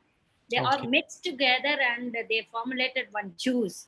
Okay. Whether it is good for the sports people or what. They were asking that, yeah. Beetroot definitely have. Beet, carrot, ginger and lemon all together. Okay, beetroot definitely. We usually give beet separately and carrot separately. Yeah. Maybe ginger can be added in that, but lemon is also been added in it. And what made them to add all those things, we do not know. And we have not gone into the research aspect also. So they were projecting it in that way. So whether it is good or what, please. All the separately, if you see, ginger definitely have a role. Antioxidants is there. Well, a lot of papers on that area, and it depends on which type of ginger as well. Yeah, there's so many type of ginger, so you have to be very careful on the ginger. Beetroot definitely. There's so many plenty of papers now, and lately so many papers are coming up. They're giving juices, and they don't know the Indians are eating the beetroot like a vegetable. They haven't know yet. We don't make juice. We only give juice for old people. And then you have mentioned about lemon juice. Yes, lemon. Carrot. Carrot. Carrot definitely beta carotene is quite high and the fiber is there. If you are making a juice and you are filtering the fiber, then it's no use. Yes. So the fiber is needed. Fiber need to be given to them. So if let's say they can eat it, that even better. But they want to fast go. they wanted to really on the go. Yeah, they do a performance and then they come back and then drink and then they go for second performance. You see, the content of sugar, I'm not sure. The glucose or the fructose inside there, we are not sure. We have to study how much is it when you mix it up, how much concentration you are putting for each type of the product, and when you put that combination and this how long can last, that one food technologies must come in inside there and then to look at it. But very good. I'll tend to continue with it. Yes. So I see another question from Padma Shri. Yeah, after an antibiotic treatment, how long the additional supplement probiotic? Actually, in Malaysia, we have talked to gastroenterologists and everything. They said even with the antibiotic, you still can continue taking it, your Yakult or any probiotic drinks. No harm for that. And you continue because antibiotic will kill the probiotics, but don't take together. Don't take together. After you take the antibiotic, leave it for 3-4 hours, then only you take your probiotics. Whereby Wong may come, I really don't know who is this guy, who mentioned about people having lactose intolerance may have some issues with the probiotic. How to deal with it? How sensitive is? Okay, this is actually sensitive. May come. Sorry, this is a sensitivity issue because of the lactose. Sometimes people don't take milk, and when they take milk, they feel uncomfortable because most of the probiotic drinks comes with the milk base. The substance for the to hold it is actually milk. So this is where people have, but mind you, on the yogurt drinks, the lactose intolerance people shouldn't have any problem because they can take. This is a where phobiatic, they get a phobiatic with that only. Otherwise, there's no problem. Sensitivity of gluten, as I mentioned, this you can take probiotic, and probiotic definitely will have for the celiac disease probiotic. They can take. Definitely, it helps, and it works on the food processing, digestion issues. So we can take probiotic, and it will help. The gut system will help us. But it's not today you take, it's not drugs, you must remember probiotic is not a drug. Don't assume as a drug, assume as a food. So when you take food, you eat today, tomorrow is not going to get better. It takes some time. So you have to continuously taking, but that doesn't mean you have to take 1 cup. You're supposed to take 1 cup, you go and take 2 cups. As I mentioned earlier, more is not merrier. It's not going to help you. Everything is in a moderate way. Is there any side effect of preservative probiotic like yogurt? Preservative definitely have some issues. They will put to prolong the food and everything. If you can make your own yogurt, by all means, no problem. I will always recommend do your own yogurt drinks and everything. You just take your mango, banana or something, put some yogurt drink, mix your own self, and you can give it to yourself, try that. Is there any restriction for giving probiotic to immunocompromised person? If you see my slide and people's papers, even diarrhea patients, we give probiotics. There's so many papers on that. And immunocompromised people, we don't need to worry because probiotics helps in the immune system. They boost up the immune system. But this is not one-day job. It takes at least a few months, few weeks to work up that. So there's no issues. There were some people say, oh, when you take probiotic, is a bacteria, and that bacteria will go inside your body and grow your cancer cells. No, actually probiotic works and help for fighting the cancer cells as well. So that's natural killer cells and everything. They help. There are some papers on that evidence base as well for that. So there's no worry about on the for immunocompromised people. But as long as they take a balanced diet, make sure their balanced diet must be there. They must have a fruits and vegetables, no 100% eating meat base, or no what they call taking one portion of the rice is more than. You must take your recommendation based on your age and also for your gender. If you're male, there is a certain recommendation. If you are female, there's a second recommendation. Follow that and get the advice from the nutritionists and our dietitians who give you a better view on your diet plan. While yogurt is probiotic, how Indian curd? As I mentioned earlier, Indian curd or lassi, it's not classified as a probiotic. It is just a fermented food. Curd is actually a fermented food. Or lassi is just a drink, and you mix it up with the fruits or something. Some people add up sugar inside there. Some people put salt inside. So it is not. Yogurt, it's not probiotic unless the live bacteria count must have more than 10 power of 6. Then only it's been classified or categorized as a probiotics. So we have to be very clear. When you mention a probiotics, not all fermented foods are probiotics. But having said that, if you are a regular eater, our common Indian curd and lassi and everything, continue eating, no problem. Don't worry about it. You still get whatever bacteria that you're supposed to supply. It is there. Don't worry about it. Any other question that I can answer?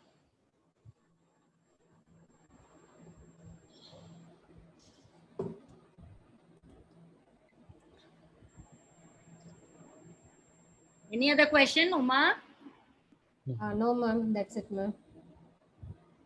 Okay. Hello, sir. Yeah, sir. Can you hear me? I'm Dr. Venkatesan. Yes. Yes, sir. Yeah, we the South Indian and especially Tamil Nadu people, we have in 30, 50 years back, we have traditionally probiotic foods. And morning, afternoon, evening, every time you used to take so much of probiotic in different variety. Yeah. In those conditions, there is no problem at all. But I'm little hesitation to having that RDA or recommendation, all these things. But 30, 50 years back, there is no restriction at all. Everybody taken this type of food without any side effects. But after that, corporate companies are involved in this area. They have given some restriction. You should not take this, and you should take only this much amount. You should not take in the supper or breakfast. So there is no restriction in our traditional culture. Am I correct? But why these people are restricting us to take our own food? Yeah. So they are purposely doing some restriction to have such type of food. Please comment on this point, and I'm dead against RDA. Recommended allowance, it is not, see, based on individual quality, we can take as much we can. So there is no problem at all. But nowadays, everywhere there is a restriction. In olden days, we have salt. I mean, raw salt. There is no problem at all. But nowadays they have added iodine. There are many things to add. You should take only this. Okay, that paste and all, they added now salt. Previously, we have used curry and upu. And there are some I mean vepaguchi. We used to brush our teeth. Nowadays they turned. There is a vembu mixed paste and salt mixed paste. So I am dead against this recommendation. Please comment on this, since you have in a topmost area where you have conducted so many research. Please comment and explain a little more about it. And second thing is, you have given some very good idea about psychological aspect of gut related thing. Can you explain little more with some example? That's it. Only two questions, sir. Thank you, Dr. Venkatesan. A very good point. As I mentioned earlier, our local yogurt or tair or more Kanji, palay kanji. Palay kanji, vattal, all these things are okay. More molaga and everything, all is fine. But when you put it inside fry it, you're frying it, vattal, the bacteria may not there. But why we do the yogurt there, vattal, why we do that? Because we want to preserve that particular food for a longer period. That's all. We don't have industry to do that those days. We have to do ourselves because we don't want to go and ask somebody outside there. And the whole rice is because we don't have a fridge those days. We don't have. So what we do is just pour water inside there and close it up. And we must make sure the rice pot is clean, proper cleaned. If it is not cleaned properly, that means washed properly the rice before cooked itself, it spoils faster. It's all food preparation, So it's all a condition of food preparation itself. So when they don't have the facilities those days, what they do is pour water, and tomorrow morning, most days, people don't work in the office. They work in the field. They have rice fields. They have other hard work. They go and rubber tapping in Malaysia those days, yes. So what they do that, even now today, people are still rubber tapping in Malaysia, and now palm oil as well.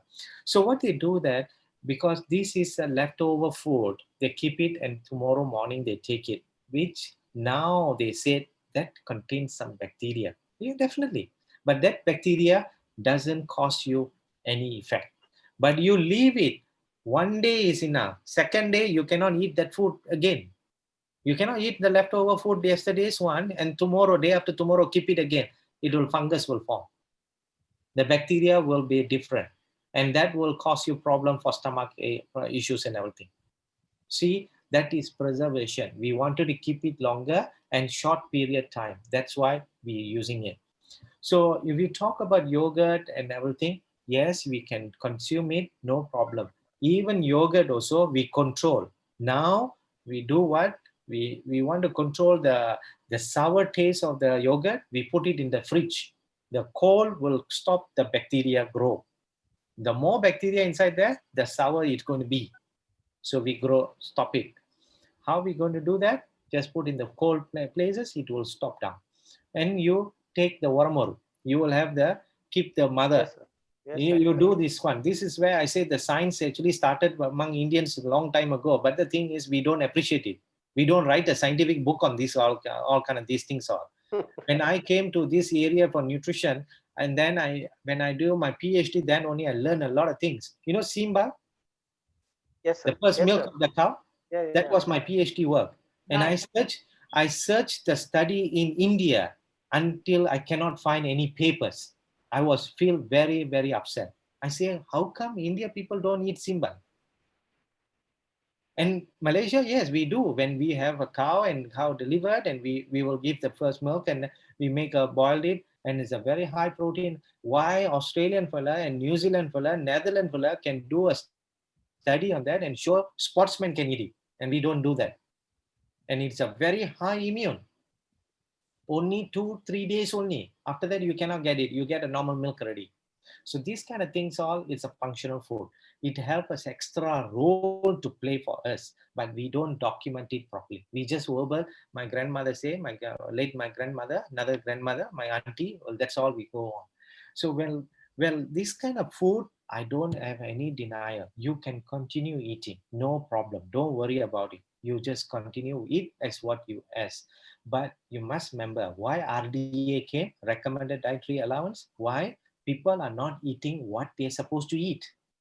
They eat what they like more than what they're supposed to be. Now what happened? Overweight issues come. All of them become like a thong size, like a round size already. What happened? What is the issue? Then you go back 50 years ago, do we have that kind of problems? We don't have. Do we have a fast food now? We don't have. You can you buy vada every time in your village? No, it's a festival base. You make in the house. Now, anytime you go outside in Chennai, you can buy. And all kind of oil is going on inside there. And whose fault is this? It is not industry doing. It is us, we are doing it in favor of people. So this is where we have to control over. That's where we have to recommend. Okay, you have to this age, because people have done the studies and they come out with this age group, this much of energy you require per day. But that is very subjective manner. If you one day you may do more and one day you may do less, that you cannot be, oh, I have to weigh this food, how much calories and everything. No, you can play around a little bit here and there, but you must know how much you are eating. We must know when to stop. This is a problem. We don't know when to stop. When we go for wedding, especially buffet style, they give you all kind of variety there. Whose fault is this? The host or the guest? Actually, the guest problem. Host is offering you all variety. You choose your variety. Not everything you must go inside your plate. So the plate, now they are talking about healthy plate. How much quarter to take vegetable, how much. We have to teach people already. Nobody taking vegetable now. They only want chicken, mutton, fish. If you go wedding buffet and everything, the plate is full of meat and they don't take one type of meat. They take two types because mutton will be there, chicken will be there. They will take both. And if they happen to have a fried egg, they will take another fried egg. How much of protein goes inside one plate? Whose fault is this now? It's not the host, it's the guest. So we have to educate them. I think the RDA is giving you an instruction where to flow. You stop and you take accordingly. For sports people, it's different. We cannot give 2,000 calorie for sports people. They will collapse because not enough energy. If they are what they call marathon runners, they need more. If they are bodybuilders, they need more of protein. So different people will come to different. So far, there's no RDA specific they do for sports people, individual sport. They generalize the sports people. If you do high intensity exercise, more than physical activity level of 70%, 80%, then you take this much, 3,000. And most of it, we follow Western populations. I think that it's about time the Indian to do, the Chinese to do, the Asian to do, and see how is it workable. I think this is where we can follow. I agree with you. Sometimes industry move a lot. This is where practicing dietitian, practicing nutritionists, academicians know and educate the public. Please don't take 100% what the industry say, but you work and see evidence-based first. Discuss and get your advice. Not all what they call medical. Most of them they see medical doctors. They don't. Some medical doctors may not know the nutrition angle because their curriculum is not teach nutrition that much. 4 years nutrition and 1 semester nutrition is two different things. Yeah, module is just one module. 4 years you have to study nutrition. That the particular person can study nutrition in 1 semester. I respect that person. I salute the person. No, I don't think so. I think all of us in academic world, we studied and we know, okay, this much. Exercise physiology is, yeah, most of exercise physiology, if they don't know about nutrition angle, they cannot work because energy, energetic works together. We have to know both sides of the world. That's why when I did my nutrition, I did my master's in sports science in exercise physiology per se, because I need to understand the sports people. If not, I cannot talk about sports people. And then when I come back to PhD, I get to my nutrition back because I know my fundamental, I can work around. So back to square one, we have to know how much they need. When we know how much they need, that is recommended RDA. That's how the calculation comes on. Sir, one more question with Yes, this. please. Whether I have doubt to ask this type of question, but Please, it no is problem. right platform to discuss about my doubt. In Chennai, nearby that coastal area, the people are putting that boiled rice for more than a month, and they have added something in that. And after 1 month or 45 days, they took it out and they used as even sports person also. I heard that sports person also they use alternate weeks for something to energize their body. So what type of probiotic or what is there in that type of preparation? Can you just? I really don't know how they can keep for 1 month and what type of how they preserve it. So very difficult to comment, but I'm just thinking how they can keep for a month basis and controlling the bacteria growth, what they're adding up inside there. Because without knowing the contents, the substance inside there, very difficult to comment. But nevertheless, like pickles, yeah, you can keep it for years if you know how to use it. You don't put water inside, you don't put a wet spoon inside there, then it will give you spoil the food very fast and everything. Don't expose to the air too long. So the oxidation can happen, and that's why in pickles, durga, they put a lot of oil. The gingerly oil is like floating up there. If a white man see that, they will say you are eating fat than the pickles, but they don't know we don't take the oil. We just take sideways and take out the pickles only. So this is additional thing that we have to see. I don't mind, Dr. Venkatesan, if you Yes, can sir. share me the ingredients or some pictures and how they make the procedures and everything. I will be Yes, most glad to learn, and we can work out on that. And we have to work yes, with yes, the food technologies on that. Yes, yes, sir. sir. Well Yes, said, and it was wonderful explanation by your side. And as like alcohol and smoking, the nutrition also plays a vital role, right? Every individual should take care of the nutritional diet aspect, what he wanted and what it is and what for. Everything one should understand. Then they need to take. Yes, sir. Yes. madam. Yes. Last question, madam. I also got some questions here. Let me Yeah, yeah. go through Dr. Uma's one. Few probiotic foods. There's no food per se. It's all industry now. Probiotics is all industry based now. Except for Indonesia, they say tempeh, the soybean, fermented soybean, natto in Japan, they have. But I don't think so. Our Indian population will eat that food because that is, soybean. You fermented it and then they make it like a bar base, and then they eat it, either fry it or cook it and everything, or they put in the soup. And Padma Shri has Sir, asked sorry about. to interrupt. Yes, please go ahead. Second question. Yeah. Psychoprobiotic. Just Oh, okay. Okay, little. that issue. Psychobiotic, this is where I started my work because of the gut-brain axis. So this, when we said how is it works, so it works for Alzheimer people, it works for Parkinson people, it works for the autism. There's some papers on that.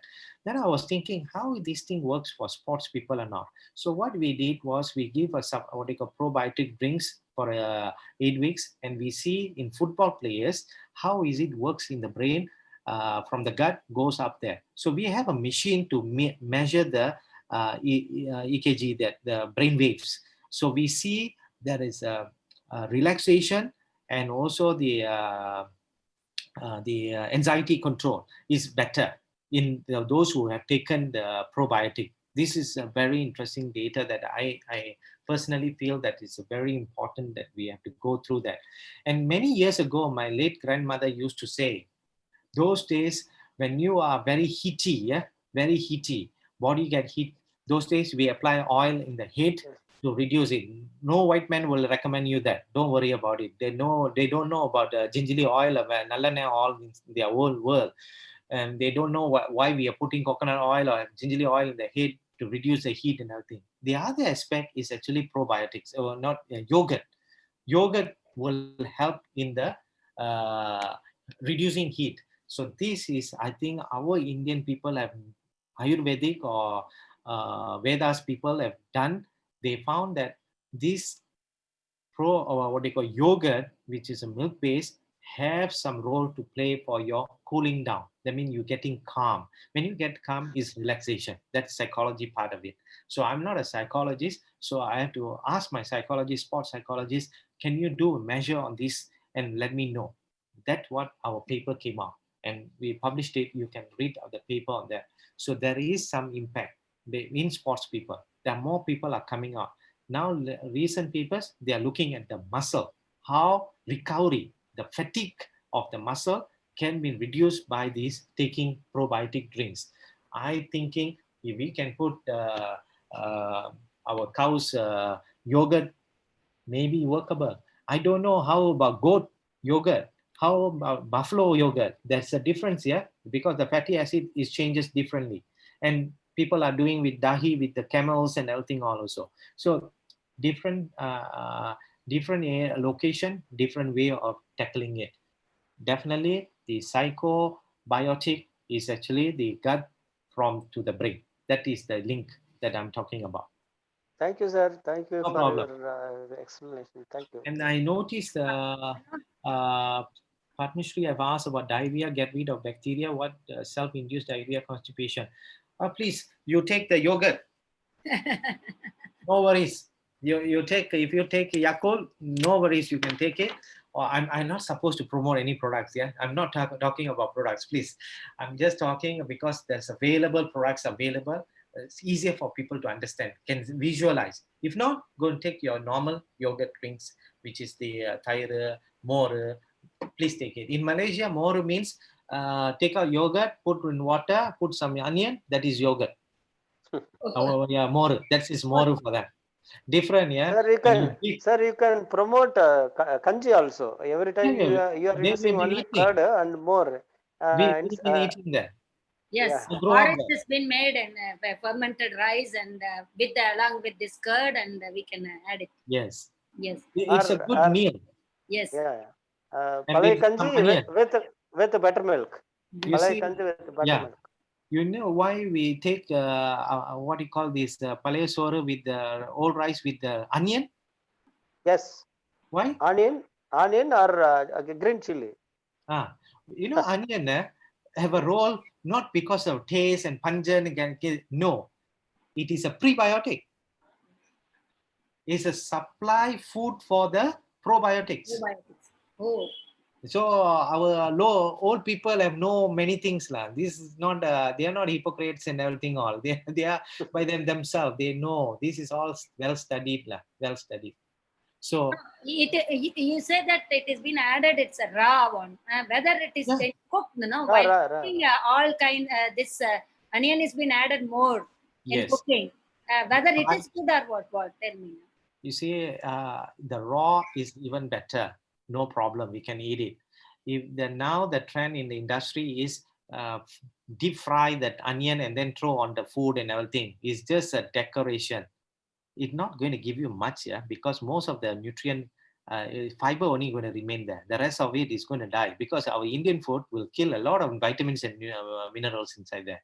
The moment you put in the tea sati, everything will be out. Because the heat that we are playing, if we compare to Chinese food, is stir fry. So that's why I say food preparation also important now. But we don't need to worry. We don't need to go like a Chinese food and everything. We eat like what we are, but in a moderate level. That will go down everything. Right, sir. And Manoj, we shall move to the next part, please. So what is next part? Uma? Yes, ma'am. Did he hand it over or what? He's here? Yes, ma'am. He's not here, ma'am. Okay. So in such case, we are having the response from the audience, sir. So okay. 4 days we have conducted. This is the 4th day, and all 4 days, some of the people have enjoyed their participation, and very few have been spotted out, and we are asking them to give their response now. Could you please bear on it, right? No problem. No problem. Okay, Sajid Kumar sir from Muscat, he is ready now. Let us hear from him.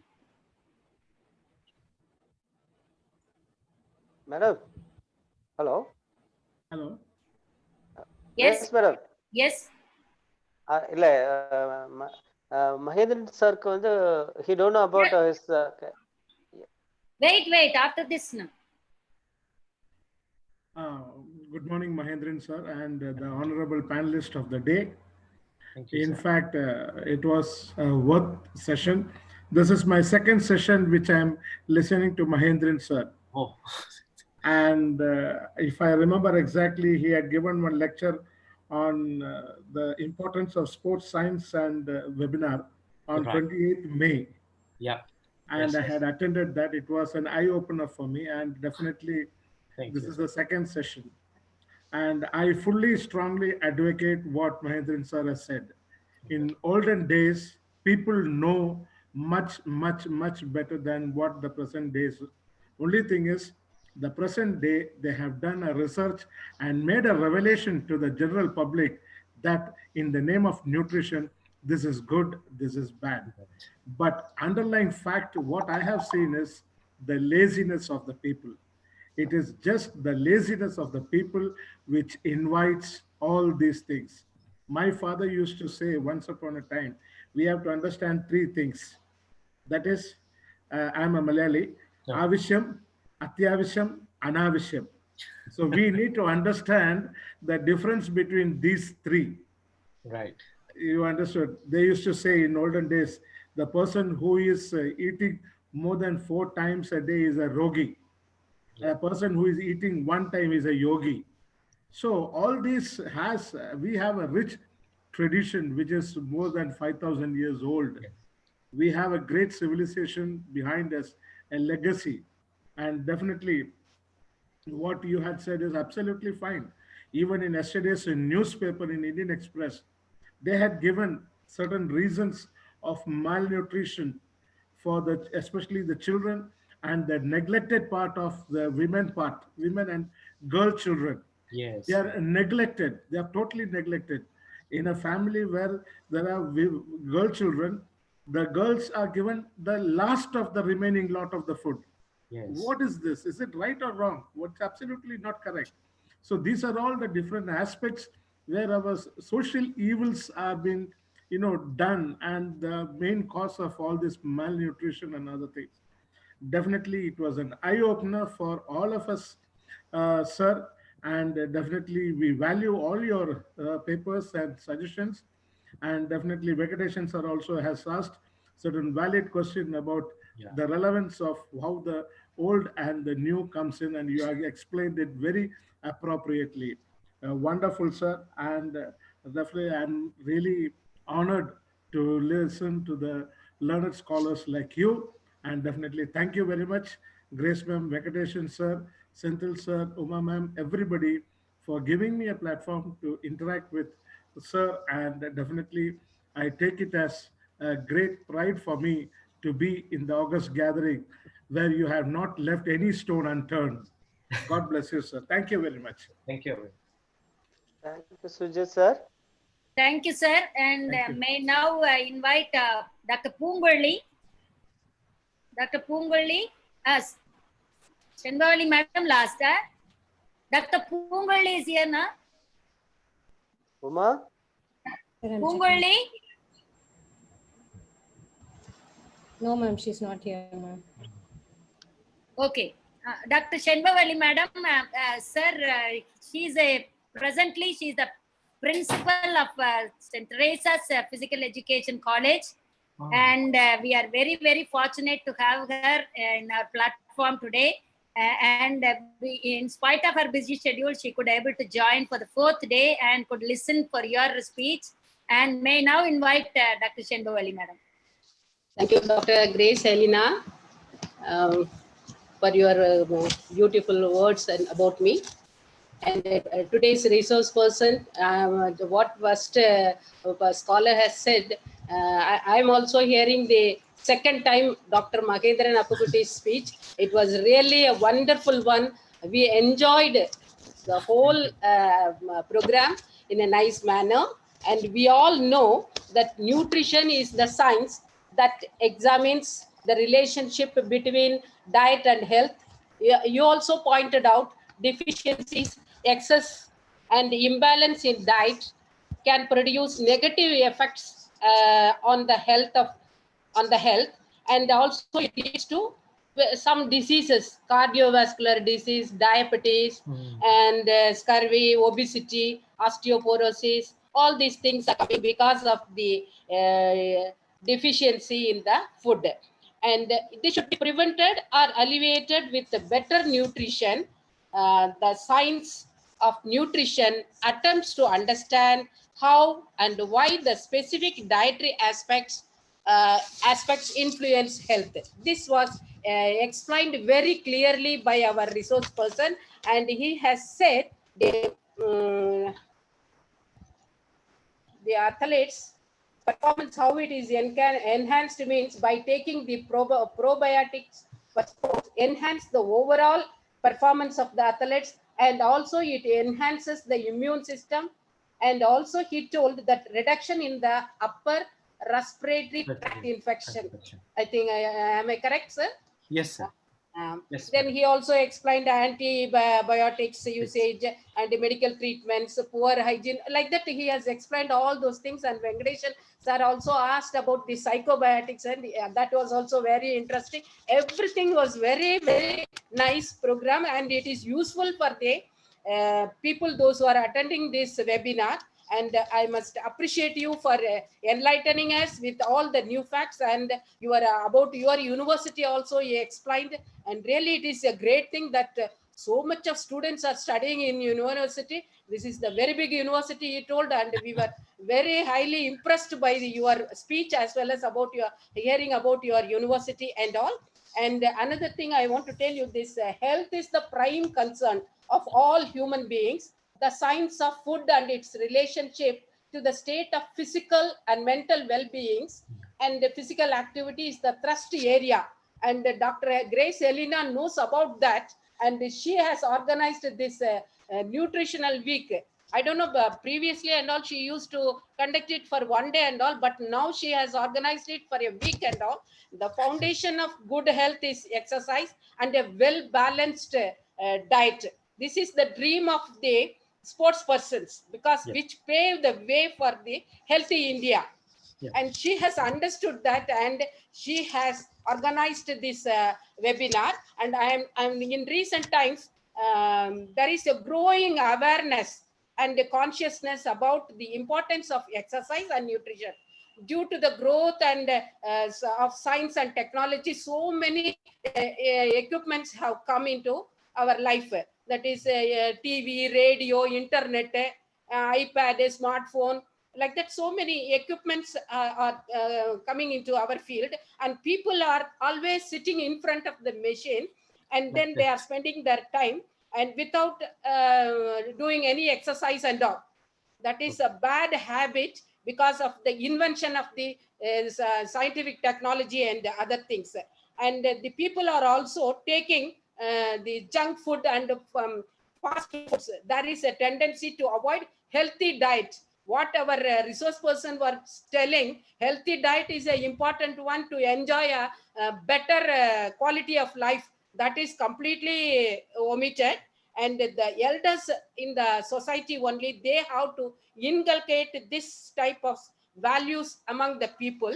And really this webinar was organized in a wonderful manner, starting from the welcome address by Dr. S. P.K. Sendil Kumar. He welcomed all the gatherings in a better manner. And also Dr. Venkateshan, he has explained the objectives of the Nutrition Week, to us how to evaluate, educate, and prescribe the right kind of food and its values for the good health. And they have conducted it in different manner. First day, they have asked them to prepare the menu for the by the students, and also they have prepared a chart and all. It is a nice one. And the second day, Shiny Abraham, not Shiny Surendran, she was speaking about the gut health and also 2 types of bowel syndrome, and had a good interaction, just like today's session. And they also had a good session, but today's is a very excellent one. In the beginning, Dr. Grace Helena, head of the Department of Exercise Physiology and Biomechanics, explained the statistical aspects of the nutritional program organized by the department in a better manner. And also, and I'm happy to hear that some of her students are becoming the entrepreneurship, not only in India, even in foreign countries also, they are shining. Means it is a credit going not only to her, to the entire department, and also to the entire university, Tamil Nadu Physical Education and Sports University. I congratulate Dr. Grace Helena. She is a boon to the university and all her staff members, Dr. Venkateshan and Dr. Sendil Kumar, Dr. Manoj, Uma, everything. They are doing a great service for the department, and they are bringing the university to the top level. I wish them all the best. In future also, they should do good in the upliftment of the university, and they should conduct more of research programs, webinars like this, and educate all the people, not only the sports person, even the public also. For that, they should planned some of the programs and conduct it. And I congratulate once again each and every one of the members of the Department of Exercise Physiology and Biomechanics and Nutrition. I thank the people for giving me this opportunity to say a few things about your department. Thank you very much. Thank you, madam, for Thank you, madam. Thank you, wonderful. madam. Yeah. Thank you. Well, that was indeed a great honor for us to have you and had you, and you were the one supporting right from the beginning in all aspects towards the upliftment of our department and university. Thank you so much, ma'am.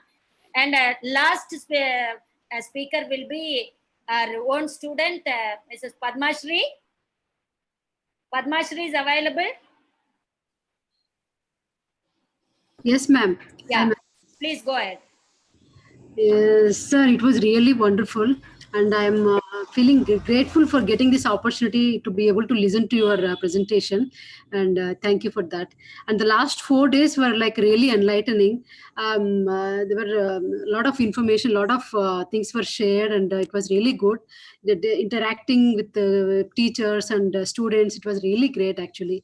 And I'm really grateful to be able to gain all this information, knowledge and all from all external resources as well. It was really great. Thank you so much. Thank you. Padma and yeah, Dr. Poongalli is here, I think. I was calling her. Yeah, Dr. Poongalli. Dr. Poongalli is here. Ma'am, sorry, again she left, ma'am. Sorry. Okay, leave it then, and we shall move to the next part. And thank you very much, all the viewers, for your wonderful response. And we will now move to the next part, is presentation of certificates. Sir, we had 4 days of program. So we had a competition-like program for the first day, and second day, our own students presented their papers.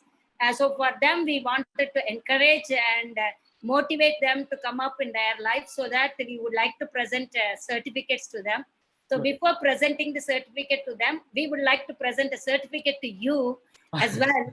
And since now you have readily accepted our invitation, within no time you said that okay, definitely you will come and participate in it. So with the love and affection, we would like to present you a certificate, right, from all the staff members of the department, Dr. Venkatesan, the organizing secretary, Dr. Sendil Kumar, and Dr. Anita, the members of the this program. And on my personal behalf, we would like to present a certificate. Yes.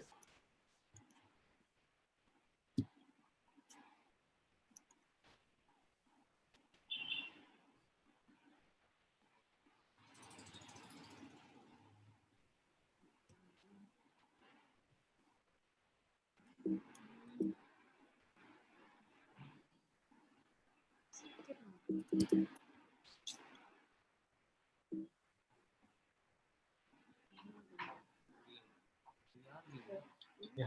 We have a meeting later. Yeah. No, why? This one is a recorded.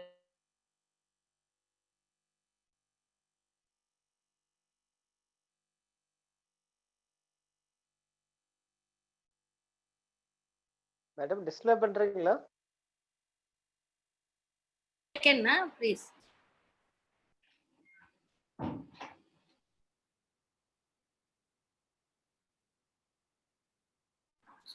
Please bear with us, sir. 1 second. No problem. Being with all of you itself is a big credit for me.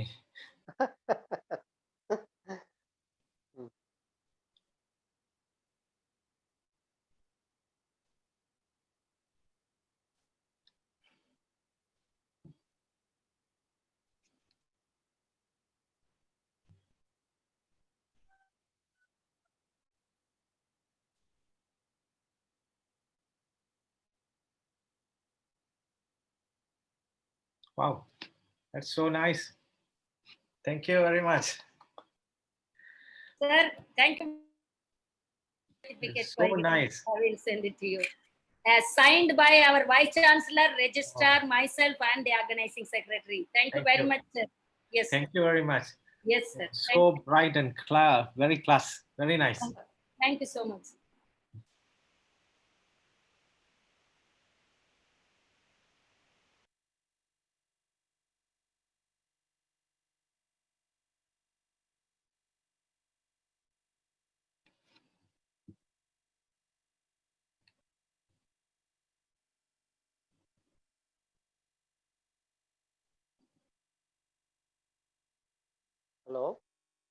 Yeah. Madam? Unmute பண்ணி பேசுங்க madam.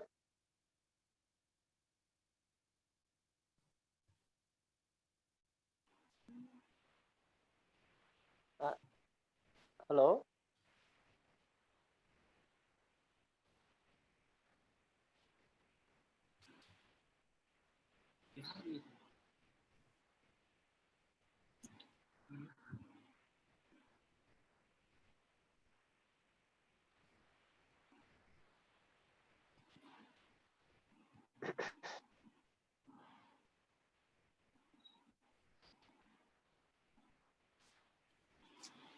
Sir, this is the certificate which has been given to Mr. Vinod.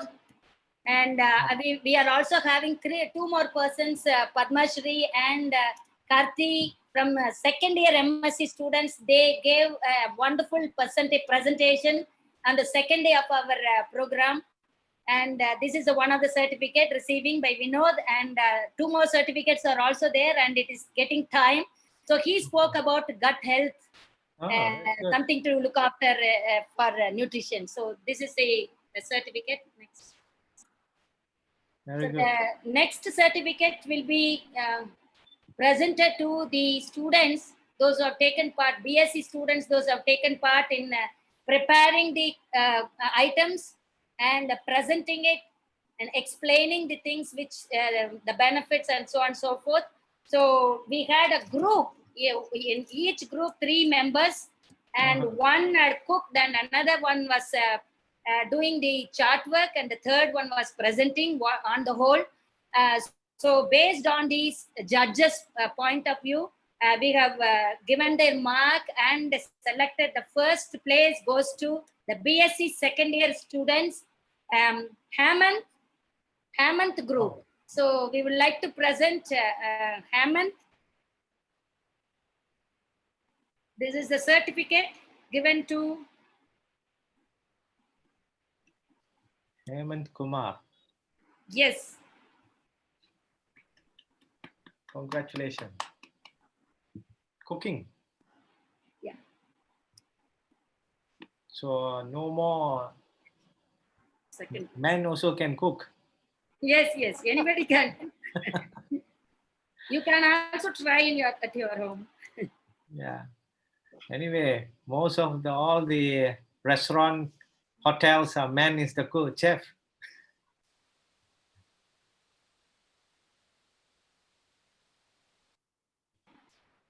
The second place goes to Arvind Helen group. Arvind and Helen group, and they are also from BSc second year students, and they are getting the second place. So congratulations to those students also. Congratulations to Arvind. Yeah. Then the third place is shared by 2 teams. One is Pavitra team and another one is Jeevita team. They are from BSc third years. Okay. BSc third years, Pavitra and Jeevita. This is the certificate of Pavitra. They won the third place.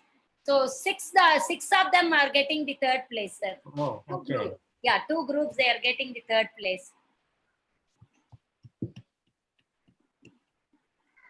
Very good. Okay. So that is the presentation of certificates to the students. Those who won the competition. Yeah. Sir, towards this program, without one person, we would not have done this kind of program on digital mode. So we would like to present a certificate to Dr. P. Uma, who was the backbone of our program and done a wonderful job towards the conduct of this kind of National Nutrition Week program. Right from 6th and 5th onwards, she was helping us in all aspects, and rightly pointed out in the certificate, he has hosted the program as a technical support. And thank you very much, Uma, and kindly accept this certificate from the organizing members. Thank you. Thank you so much. Fantastic. Yeah. So that's the presentation of certificates, sir. And now we shall move to the end part. Dr. Anita, one of our staff members from the department, she's a research. She's a very good statistician. Only one statistician in our university on the whole, and she has done her maths degree in basic and switched over to statistics as a specialization. And she did her PhD in statistics, and she's the only one teaching for all courses of study in all departments in our university. And she's being in our department. So our department students are also getting input from her, especially in research and statistics. So may I now invite her for the vote of thanks, please.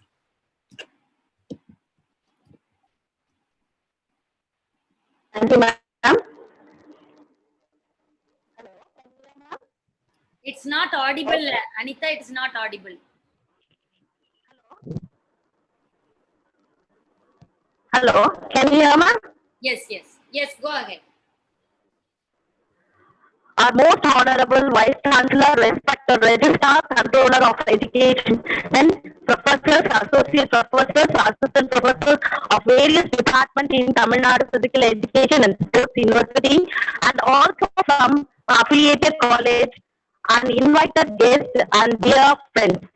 A warm good afternoon to one and all gathered here on this special day. It's my privilege to propose vote of thanks on behalf of the Department of Exercise Physiology and Nutrition. First of all, I thank our Honorable Vice Chancellor, Dr. Sheila Stephen ma'am, for her continuous support and encouragement to conduct the Nutritional Week celebration in a successful way. Thank you, ma'am. Next, I do thank our Registrar, Dr. Gopinathan, for permission, for giving a permission and guidance throughout the program. Thank you, sir. I would like to thank the director of the program, is none other than Dr. Grace Elena, head of the department, Exercise Physiology and Nutrition, who was helping us to execute the program in an organized manner and also given a special lecture today. Thank you, ma'am. I wholeheartedly thank the speakers of the National Nutritional Week event, Dr. Magendran Appukutti, Associate Professor from Malaysia, Dr. Shaini, Sports Nutritionist, who spared their valuable time from the busiest schedule to grace occasion. Their thoughts have enlightened our minds and have shown us a new path. Thank you, sir and ma'am. I do thank our department students present second year, third year, and second year of MSc, and currently passed out final year students, and the distance education students of Tamil Nadu Physical Education and Sports University, who are participating in this program and made the program a grand success. A big thanks to Dr. P.K. Sendil Kumar, Assistant Professor in the Department of Exercise Physiology, Dr. C. Manoj, physiotherapist, Dr. Uma, for their involvement and dedication and the technical support to organize the program in a successful way. Last but not least, I thank wholeheartedly our organizing secretary, Dr. Venkateshan, assistant professor in the Department of Exercise Physiology and Nutrition, who worked behind the scenes to execute the program in a grand success event. Once again, I thank each and everyone for this support. Thank you all. Thank you very much, Dr. Anita and Sir Mahendran, sir. Yeah. Very, once again, we thank you very much for your support, help, in all ways and means. Always you are ready in every aspect whenever I call you. Thank you very much for your support, sir. Continue to support, and we will have a good relationship in academics. We can also have an MOU, as I said earlier. And definitely, along with the university, Tamil Nadu Physical Education and Sports University, especially the Department of Exercise Physiology and Nutrition, we will have a very good rapport, because our students are they are knowledgeable students are there with us. So definitely the students also will enrich with your support in your university. So we'll hope for the best in future, sir. Thank you so Yes. much. Thank you. Yeah, thank you very much. And thank you all the participants those who participated in this program. And if at all, yeah, all of you come in video, and if at all you wanted to have interaction with sir and others, you can have it, please. Thank you. Pungulili, if you wanted to have a share with Dr. Magendran Apkuti, you can have it. Dr. Pungulili was our guest lecturer last year, sir. This year she is not there, and so she was here for all 4 days. And I thought that she could also speak, and at last, no, her bandwidth was low, and now she has joined. And if at all anything you would like to ask him, you can ask, and you can have a rapport. All the students also, those who are in the platform, you can please, I will give you 5 to 10 minutes of interactions, and thereby we can wind up. Yes, definitely. Please. Yeah, good afternoon, sir, for everyone now present in this platform. And the thing is, just I want to know about the community nutrition program that has been conducted in Malaysia, especially the community, how you conduct community programs. Because though we are good in academics, we are doing many such programs through academic platform. When we talk about community nutrition oriented program here in India is very poor, I can say. Because you know, we have health education department, but we are not giving nutrition education for the public. It goes on an average manner. So how this can be enhanced, these programs, community-based programs can be enhanced in order to give proper nutritional education for the public. Right. Thank you, Dr. Punguli. Because you see, community nutrition is a very, very major area to explore, and it needs more resources as well, and manpower. Money one thing, and also manpower.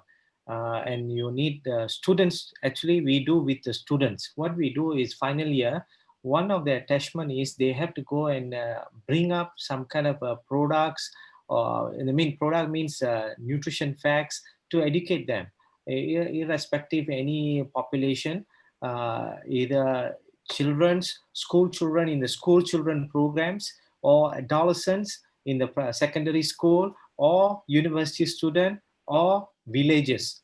Like the medical students will do the community service, they just go and do the height and weight and measurements, and also blood tests and everything. But we don't need to do blood tests. We just simple measurement, which is height, weight, waist circumference. These three is very important. If you can explain to the public, this is where will indicate your disease, indicate your quality of life. I think we have done our job very well. And teach them. If you need some linkage, how to do the community nutrition, I can link up with my colleagues in my faculties, or other different universities, because I'm being in the Nutrition Society of Malaysia. We do a lot of community based. We even can do now, what I would advise is something like this in Facebook or Instagram. Create a group for community nutrition of Tamil Nadu Sports University or your own universities, and link it up together with the public. Youngsters are very important. Now, I think I noticed that youngsters, a lot of them are with the Instagram, Facebook, but we have to do that. I noticed in your National Nutrition Society of India, the Mumbai one or Hyderabad, Mumbai, I think Mumbai one, they have very 2 weeks once they have some notice information talking about B12, they're talking about calcium, they're talking these kind of things, information you should release little bit, but not so lengthy, just one word. Today you can talk about probiotic. What is probiotic? It's a life organism that need to be given in an adequate amount, can confer benefit for your gut system and also overall well-being. That's enough. People will start thinking, what is that? Then, like just now question, can you suggest me some names of the products and everything? That we need. That is actually our key point. When they come back to us, that means we already achieved 1%. We haven't done most of it. In community Nutrition is the biggest task and biggest challenge actually, but it's a very interesting way of doing it. I do that for school children. We wanted to see how school children taking proper breakfast or not. Most of them don't take breakfast before go to school. If they don't take proper breakfast, how they going to study? So this is where universities can work together, look for philanthropies who can support and give them food in the school so that they eat and then do some what they call classes and everything. Another aspect in the community nutrition also physical activity. Make sure 5 minutes of their day or 10 minutes of the day in the school hours. I don't know in India how long they go to school, but in Malaysia they go to school by 7:30 to 1:30. So that is the Malaysian time. So they back home by 2 o'clock. So this is where the time they need at least extra from physical education, they need to do physical activity. This is what we are recommend because we don't want them to become overweight. I know there is underweight, but underweight also can help by physical activity. If you do a proper physical activity, they increase muscle, they increase the weight, and they increase the weight, they can eat properly. But I know resources are limited for them, but it's okay. But what we wanted to give them how to get the physical activity, what type of food to eat, when to eat. That's very important. I think it's a very good thing that you asked. Very good, what they call important thing is community based. It's not easy to do, but it's a very challenging and very interesting finding you can get it. But yes, sir, in India, Hello? the timing of the school timing is entirely different, sir. They start by 8 after 8 o'clock only they start, and they may have the school till 4:30 and 4. Okay. So yeah, they are unable to do physical activities either in the morning or in the evening. Once they come back from the school, they start doing their homework, and they do not have any kind of physical activity. And in the morning also, they need to get up, get ready, go to school. That's all. So this is where you should work with the Ministry of Education, Physical Education Department. Ask them in the curriculum, every subject, they may have 10 subject per day. Every subject, take out 5 minutes for physical activity inside the classroom. This is where the Singapore have done it. They call it Get Fit for 5 minutes. We have a Fit India movement, sir. Recently, we have started this program overall India. It is going on well. You have rightly pointed out community health and nutrition. But according to my knowledge concern, I heard very little thing about other Asian countries. But everybody is focusing only the running behind the sports person. When compared to total population, the sports person, it will come under only 1%. Only 1%. There are crores and crores rupees they have spent for only sports person. They never consider about the general public and school children or aged people or the pregnant women. They never consider. We have to spend crores and crore rupees for public. If you are not in position to improve the public health, otherwise the total GDP 3% GDP is spent for to purchase foreign medicine alone. So instead of purchasing this much amount to a medicine, why can't we start a community fitness program overall India, the nook and corner of the urban and rural places? It will be more useful. And we, the nutritionists and the very remote people, only talking about only the public health and public nutrition. But who is a ruler? They never bother about all these people. They bother about only medals and winning and laurels to the country. With this laurels and medals, we can't do anything. Still the obesity of children is higher, and compared to last year, this year it's grown like anything, like obesity, and the diabetic is grown like anything. So they never bother about these data, and they bother about only Tendulkar achievement and Dravid achievement and Shahadri. See, these type of medals we needed. There is no doubt at all. Why do you want to spend this much of amount to the only for sports? So it's their population is less than 1%, and these type of information they should consider and rule out something, or make them to understand the public and have good food or something like that. The RDA is given only requirement, but why can't they release every week or every month one journal or video or any type of awareness? So they are simply given recommendation.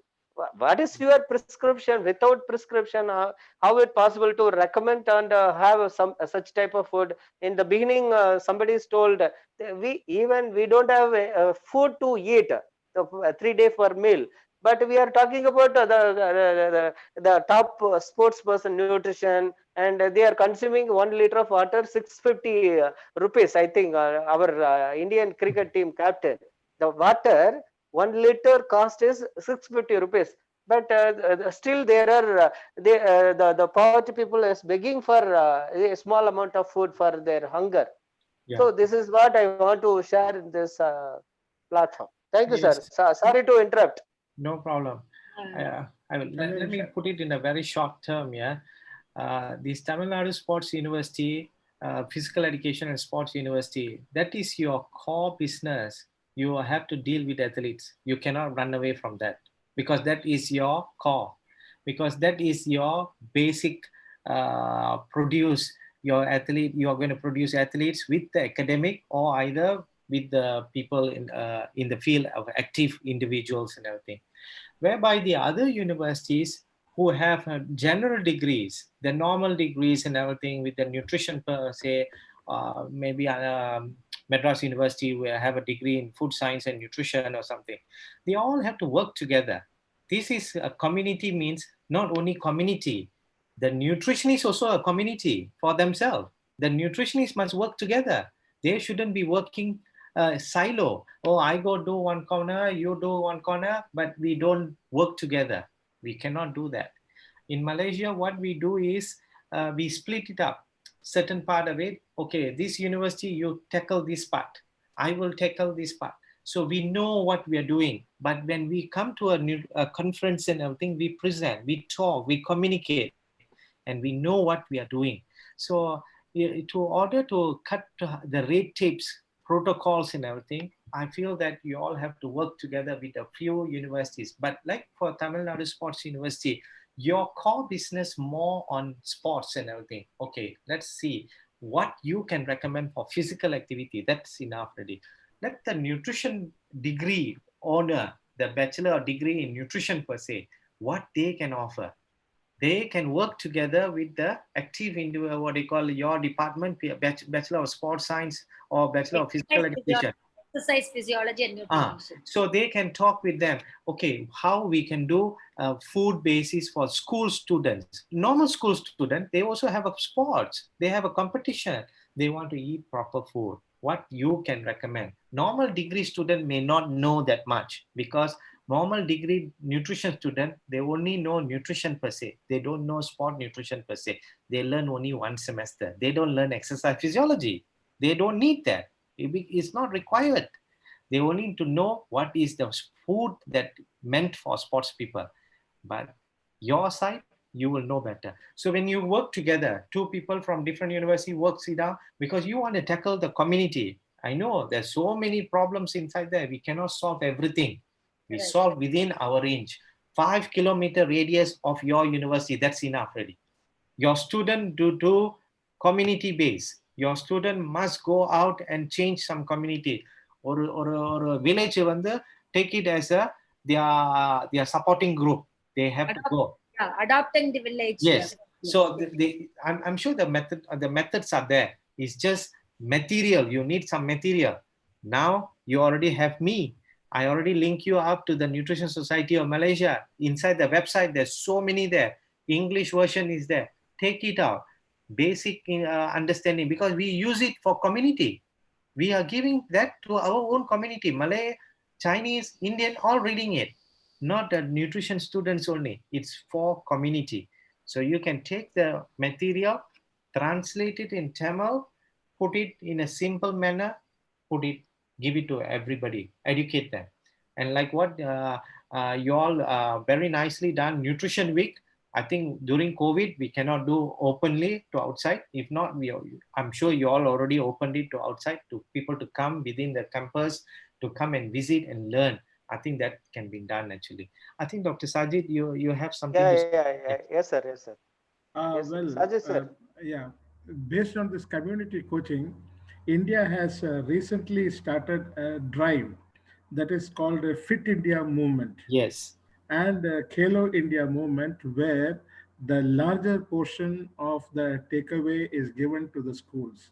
Now, the CBSE has made it mandatory to all the schools that 1 hour minimum physical training has to be imparted to the school children.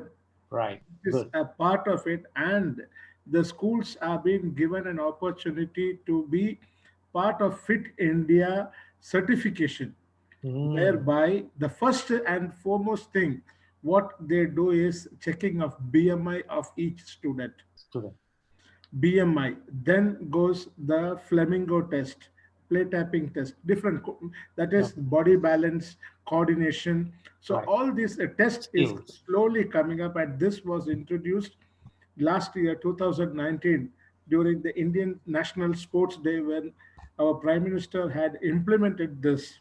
Very good. And this is now slowly catching up gear in most of the schools. Almost about 20 to 23 lakhs students have already got enrolled. All The right. best part of this is, by the way of performance of the students, the Ministry of Youth Affairs and Sports adopt the best talents.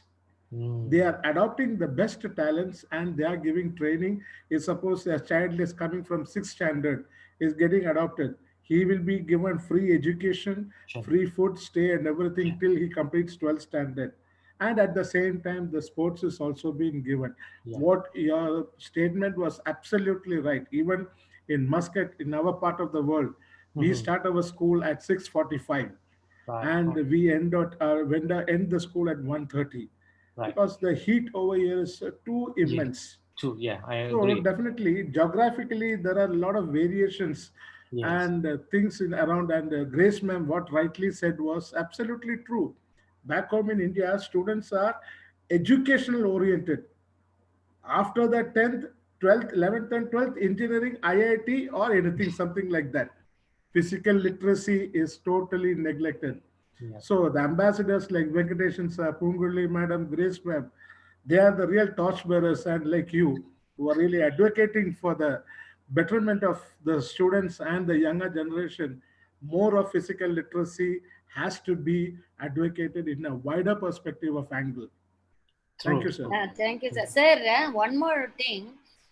Here, no, government is allocating the money, especially for SDAT students, hostel and SAI centers and so on and so forth, where per head maybe 250 per day if they allocate, and whether they are giving it in a proportionate way, balanced diet, and we do not know what is given and how it is being calculated. All those things we do not know, but it is there on black and white, and it is also being given to the children, and it is being given to all kinds of sports. The same menu has been given to all kinds of sports. Generalizing it. That is the problem which is prevailing over here. So we couldn't do anything in sport at present. Very true, ma'am. Yeah, that is the thing.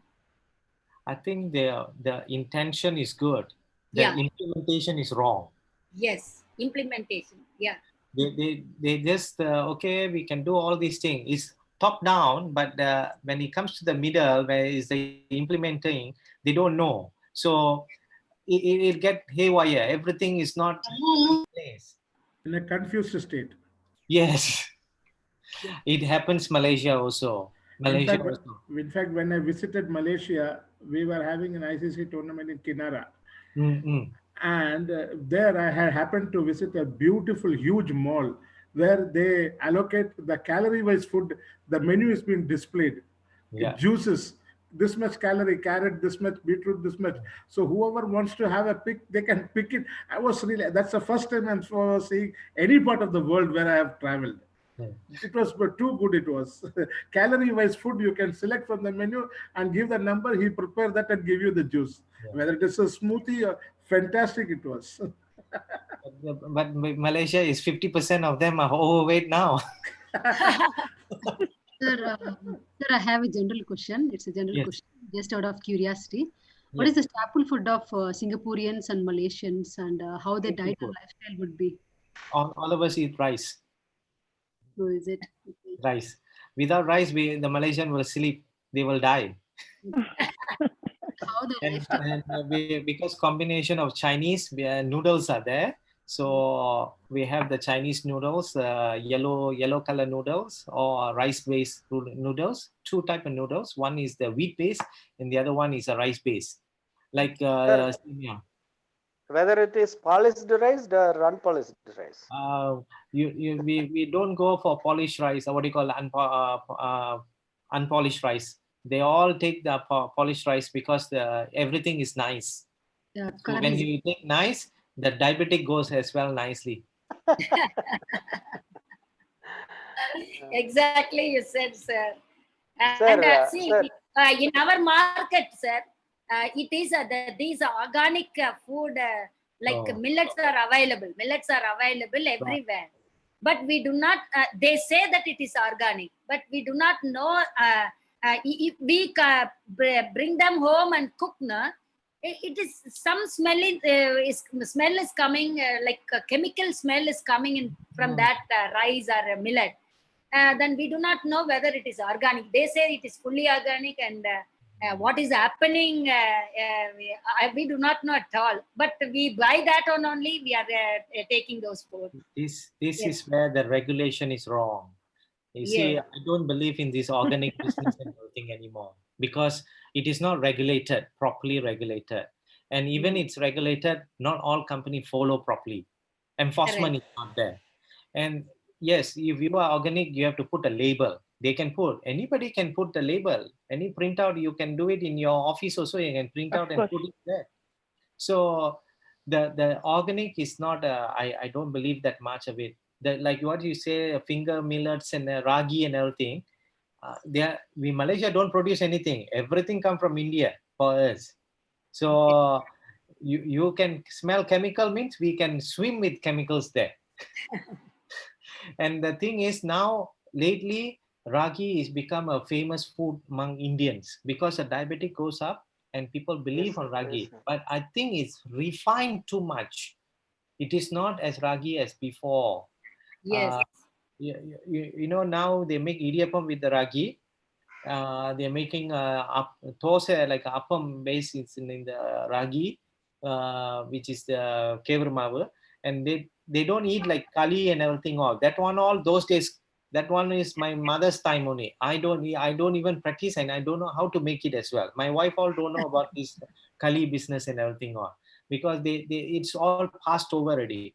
But I think it will come back again. It will come back. In India, Yeah. It has come back now. This COVID season, no, COVID season, all the food items which have been earlier was come back now. Yes. Every COVID changed a lot of things. COVID have bring back all this old food now. Yes, People yes. are looking at it. And Sir? in Malaysia, you know Bepala, Yeah. Yes, sir. Yes. neem leaves, Yeah. been sold in Lazada, Shopee. It's an online system. They're selling it because they believe that will cause you, boost up your immune system Immune and system, yes. antiviral thing. So they've been eating. The Indian, okay, we know about it. We do eat little bit because whenever you have some functions and prayers and everything, some people put it in the food and everything. But now it becomes terrible. And the Chinese and the Malays go chop the tree and take up the leaves, and it has been sold. And they don't know too much of neem leaves also can cause you liver problem. Yes, exactly. So so many things are happening because of the COVID. Sir, one doubt. Yeah. Unmute.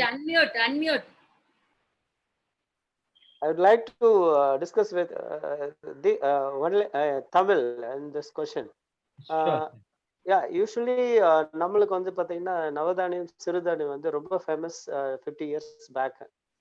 But இப்போ வந்து after ஜல்லிக்கட்டுக்கு அப்புறம் again it is return back. Even இந்த கோவிட்ல வந்து ரொம்ப நல்ல ஒரு ரீச் வந்து கிடைச்சிருக்கு ட்ரெடிஷ்னல் ஃபுட்டுக்கு. அது வந்து இப்போ வந்து என்னன்னா மலேசியாவில் வந்து தமிழ் வந்து இட்ஸ் பார்ட் ஆஃப் கண்ட்ரி. அதே மாதிரி கல்ச்சரும் வந்து they have accepted Tamil culture. And whether you have any intention or I mean என்ன சொல்றது, அது உங்களுக்கு வந்து அந்த நம்மளுடைய ட்ரெடிஷ்னல் ஃபுட் அங்க இன்ட்ரடியூஸ் பண்றதுக்கோ இல்ல மற்ற விஷயங்களுக்கு ஏதாவது ஒரு இனிஷியேஷன் இருக்கா, இல்ல அதை பத்தி அவேர்னஸ் இருக்கா, இல்ல அது நம்ம கல்ச்சர்ல இருந்து டிவேட் ஆயிடுச்சா, அதை பத்தி கொஞ்சம் சொன்னீங்கன்னா it will be easy. Because our BSc MSc student it's more in Tamil oriented இருந்ததுன்னா ஈஸியா கேட்பாங்க, அதுக்காக கேட்டேன். Please sir. மலேசியால வந்து இரஸ்பெக்டிவ் தமிழ் இந்தியான்னு சொன்ன மாதிரி இந்தியால இருந்து வரும்போது அங்க நார்த்ல இருந்து சரி சவுத்ல இருந்து சரி வந்தப்ப முக்கால்வாசி தோட்ட பக்கத்துக்கு போனாங்க. எல்லாம் அந்த பாம் ஆயில் இல்லை, அப்போ வந்து ஆரம்பம் வந்து is rubber and then palm oil, அப்புறம் தான் பாம் ஆயில் வந்துச்சு. அண்ட் சம் இந்த பிஸ்னஸ் லைன்லாம் இருந்தாங்க. Like my late grandfathers எல்லாம் பிஸ்னஸ் லைன்ல இருந்தவங்க. அவங்க என்ன சேர்த்து வச்சாங்கன்னு எங்களுக்கு தெரியாது, ஆனால் டயபெட்டிக்கை சேர்த்து வச்சுட்டு போயிருக்கிறாங்க. It's a generation pass over generation. சி அந்த food wise most of us in தமிழ்நாட்டு சாப்பாடு தான் அங்கே ஓடுது மலேசியாலையும். there's not much different. தானியங்கள் இப்போ கொஞ்சம் ஒரு 5-10 years ago தானியங்கள் கூட ஏற துவங்கிருச்சு. people are using it. சிறுதானியமா இருந்தாலும் சரி பெருந்தானியமா இருந்தாலும் சரி they using it. அது மோஸ்ட்லி இப்போ வந்து கொண்டக்கடலை அந்த மாதிரி இது அந்த சீட்ஸுங்க people are using ரொம்ப வருது. இப்போ people are using it. ஆனா இப்போ இந்த களி சொன்ன மாதிரி கேவரு மாவு சொன்ன மாதிரி அது நிறைய இருக்குது. இப்போ இந்த ஐ திங்க் எனக்கு அவ்வளோ தமிழ் படிக்காதனால ரொம்ப கஷ்டம். இந்த வார்த்தைகள்லாம் வர மாட்டேங்குது. கம்பு சோளம் அந்த கம்பு வந்து இப்பதான் வருது, is coming, but not many people are using it because many people don't know. அது அவங்களுக்கு தெரியாது. இப்போ வந்து அதை வந்து ப்ராடக்ட் மாரி விற்க துவங்கிட்டாங்க. அது ஃபுட் மாரி they mix it up with the idiyappam மாவுல கலந்துடுறாங்க. வித் கேவர் மாவு கம்பு கலந்து விட்டுறாங்க, சோளம் இதெல்லாம். பட் அந்த களிக்குன்ற மாரி யாரும் சாப்பிட்றது கிடையாது. கூழுக்குன்றது கோயில்ல கொடுத்தா கூட அது just for the sake of the ப்ரேயர்ஸ்க்கு தான். அதையும் சில்ட்ரன்ஸ் எல்லாம் ஒண்ணுமே குடிக்க மாட்டாங்க. இப்ப என் மாரி வயசு பிள்ளைங்கள்லாம் தெரியலன்னா அந்த பழக்கம் இல்லைன்னா தொடக்கூட மாட்டாங்க. அது என்னடா இதுன்னு சொல்லிட்டு போயிடுவாங்க. ஒரு ப்ரௌன் கலர்ல இருக்குது, இது something out of the normal ஃபுட்னு சொல்லி. But they don't know how nutritious it is. தெரியாது, தெரியாம தான் பிரச்சனை. அது தெரிஞ்சிச்சுன்னா தே வில் ஸ்டார்ட் ஈட்டிங். இதை மலாய்க்காரவங்க கிட்ட இந்த சீனங்கிட்ட சொல்லியிருந்தோம்னு வச்சுக்கோங்க, அதையும் விலையேற்றிடுவானுவோ. ஏற்கனவே விலையா இருக்குது, எக்ஸ்பென்சிவா இருக்குது எங்களுக்குலாம் வாங்குறதுக்கு களியும் கூழெல்லாம். இப்போ இன்னும் அது இருக்கிறது விலையேற்றிடுவாங்க. இந்த இப்ப சொன்னோம்னா இந்த மாதிரி கோவிட்டுக்கு இதெல்லாம் சாப்பிடுங்கன்னு சொன்னோம், நாளைக்கே எல்லாம் பிரைஸ் ஓடும். Because they don't no. இதை நம்ம ஆளுங்க வந்து இப்ப ஏன்னா மலேசியால வந்து கொஞ்சம் இந்த கோவிட் வந்தப்ப இந்தியன்ஸ்க்கு ரொம்ப பேருக்கு குறைவா இருந்துச்சு. ஆனா கவர்மெண்ட் சொல்லல யாருக்கு வந்து ஹாயா இருக்கு குறைவா இருக்குன்னு சொல்லவே இல்லை. இந்த ரேசஸை பத்தி பிரிக்கல. ஆனா ஜெனரலி வி ஆர் இந்தியன்ஸ் கொஞ்சம் ப்ரொடெக்டட். என்ன சொல்லிட்டாங்கன்னா எல்லாம் ரசம் குடிக்கிறதுனால இந்த ப்ரொடெக்டட்னு சொல்லி பாலா போன ரசத்துக்கு உள்ள மதிப்பு வந்து எங்க ஓடி போச்சுன்னு தெரியல. So many people are drinking rasam. அது மலாய்க்காரங்களும் சரி சீனனும் கடை கடையா போய் தர்றாங்க இப்ப ரசத்துக்கு. And most of the thing is our ladies also young இப்ப current ladies I have to tell them they don't know how to make rasam. எல்லாம் ரசப்பொடி, என்னென்ன போடணும்னு கூட தெரியாது. ரசத்துல என்ன இருக்குன்னு கூட தெரியாது. எல்லாத்தையும் போட்டு கொஞ்சம் புளிய கண்டு உப்பை போடுங்க, முடிஞ்சு போச்சு, ரசம் முடிஞ்சது. It is wrong. அதுக்கு போர்ஷன் இருக்குது. எவ்வளவு ஒரு புடினா இவ்வளவு வரணும். இப்போ மிளகு எவ்வளவு போடணும்னா அந்த மிளகு கூட 2 விதமா மிளகு பாய்க்கிறோம். வெள்ளை மிளகு இருக்கு, கருப்பு. பட் இந்தியன் முக்காவாசி கருப்பு மிளகு தான் பாய்ப்பாங்க, வெள்ளத்தை பாய்க்க மாட்டாங்க. ஆனா Malay and Chinese and white man they use more white. ஏன்னா அவங்களுக்கு உள்ள பழக்கம் அது. நம்மளுக்கு வந்து கருப்பு மிளகு தான். அதை வந்து கூட ஒரு பிடி போடுறாங்களா 5 இப்பெல்லாம் கணக்கு பார்த்து தான் போடுறாங்க, ஏன்னா விலை ஜாஸ்தி வேற, அது வேற.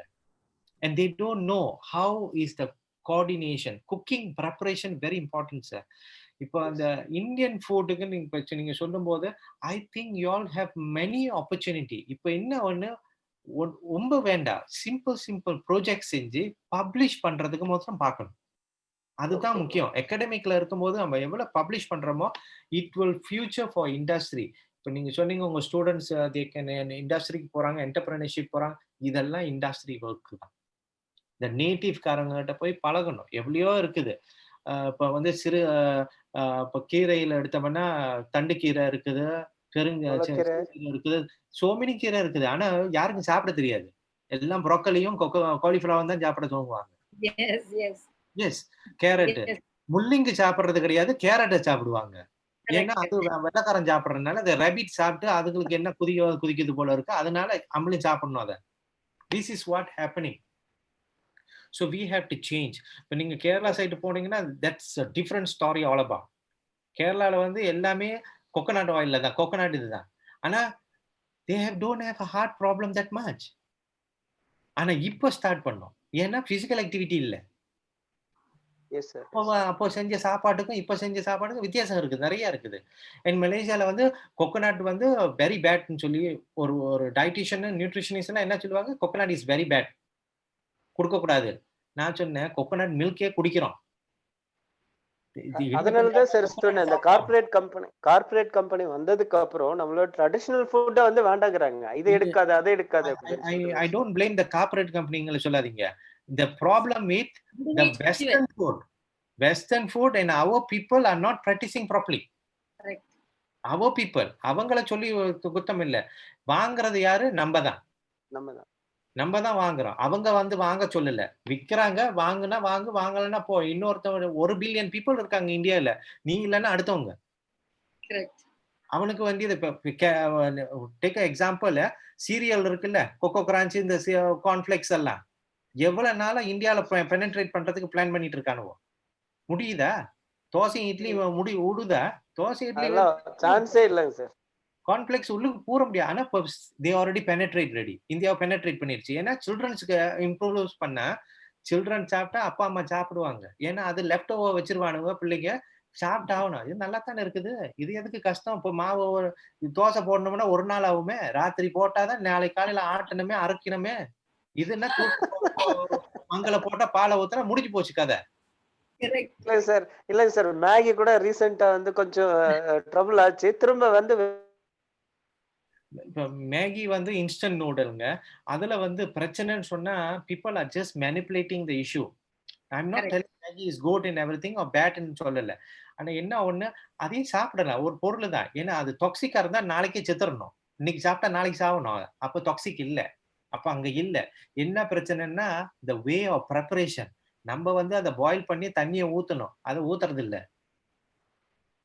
நம்ம அது லேசினஸ் நம்ம கிட்ட இருக்குது. அவர் சொன்னாரு, அழகா சொன்னாரு சஜித், அவர் சொன்னார் முஸ்கேட்ல உள்ளவங்க. he put it very well. The laziness caused all the issues. நம்மளுக்கு அதுதான் பிரச்சனையே. இப்ப நம்ம வந்து அந்த ஃபாலோ பண்றது இல்ல. அரிசியை வந்து யார் வடிக்கிறாங்க? இப்ப சோறு ஆக்குறவங்க யார் வடிச்சுக்கிட்டு இருக்கிறாங்க? குக்கர்ல போட்டு எல்லாம் முடிஞ்சு போச்சு கதை. தட்டுனா பட்டன் எல்லா வேலையும் முடிஞ்சது. அதே மாதிரி தான் தட்டுனா பட்டன் உள்ளுக்கு 6 foot down is waiting for you. In Singapore they did a study, Singapore they did a study. Cooker வந்து தண்ணி அங்க பாயில் பண்ணி அந்த எக்ஸ்ட்ரா வாட்டரை எக்ஸ்ட்ராக்ட் பண்றதுக்கு குக்கர் பிளான் பண்றாங்க இப்ப. Because they know and the extra கஞ்சி is the cost the problem. Indian plus அந்த காலத்திலேயே சொன்னா வடிகட்டி சாப்பிடணும். ஏன் வடிகட்டுறாங்க? இப்ப எல்லாம் பட்டனை தட்டினா முடிஞ்சு போச்சு கதை. இல்ல வடிகட்டுறதுக்கே ரெடி இல்ல சார். ஓலை சொல்லுவாங்க, அது ஓலை வைக்கிறதுக்கே ரெடி இல்ல. குக்கர்ல போட்டா எல்லாம் எல்லாத்துக்கும் பிரிப்பாங்க. அந்த வடிகட்டின தண்ணி தான் நீரா தண்ணி. செப்பரேட்லி அதுல கொஞ்சோண்டு ஆட் பண்ணுவாங்க.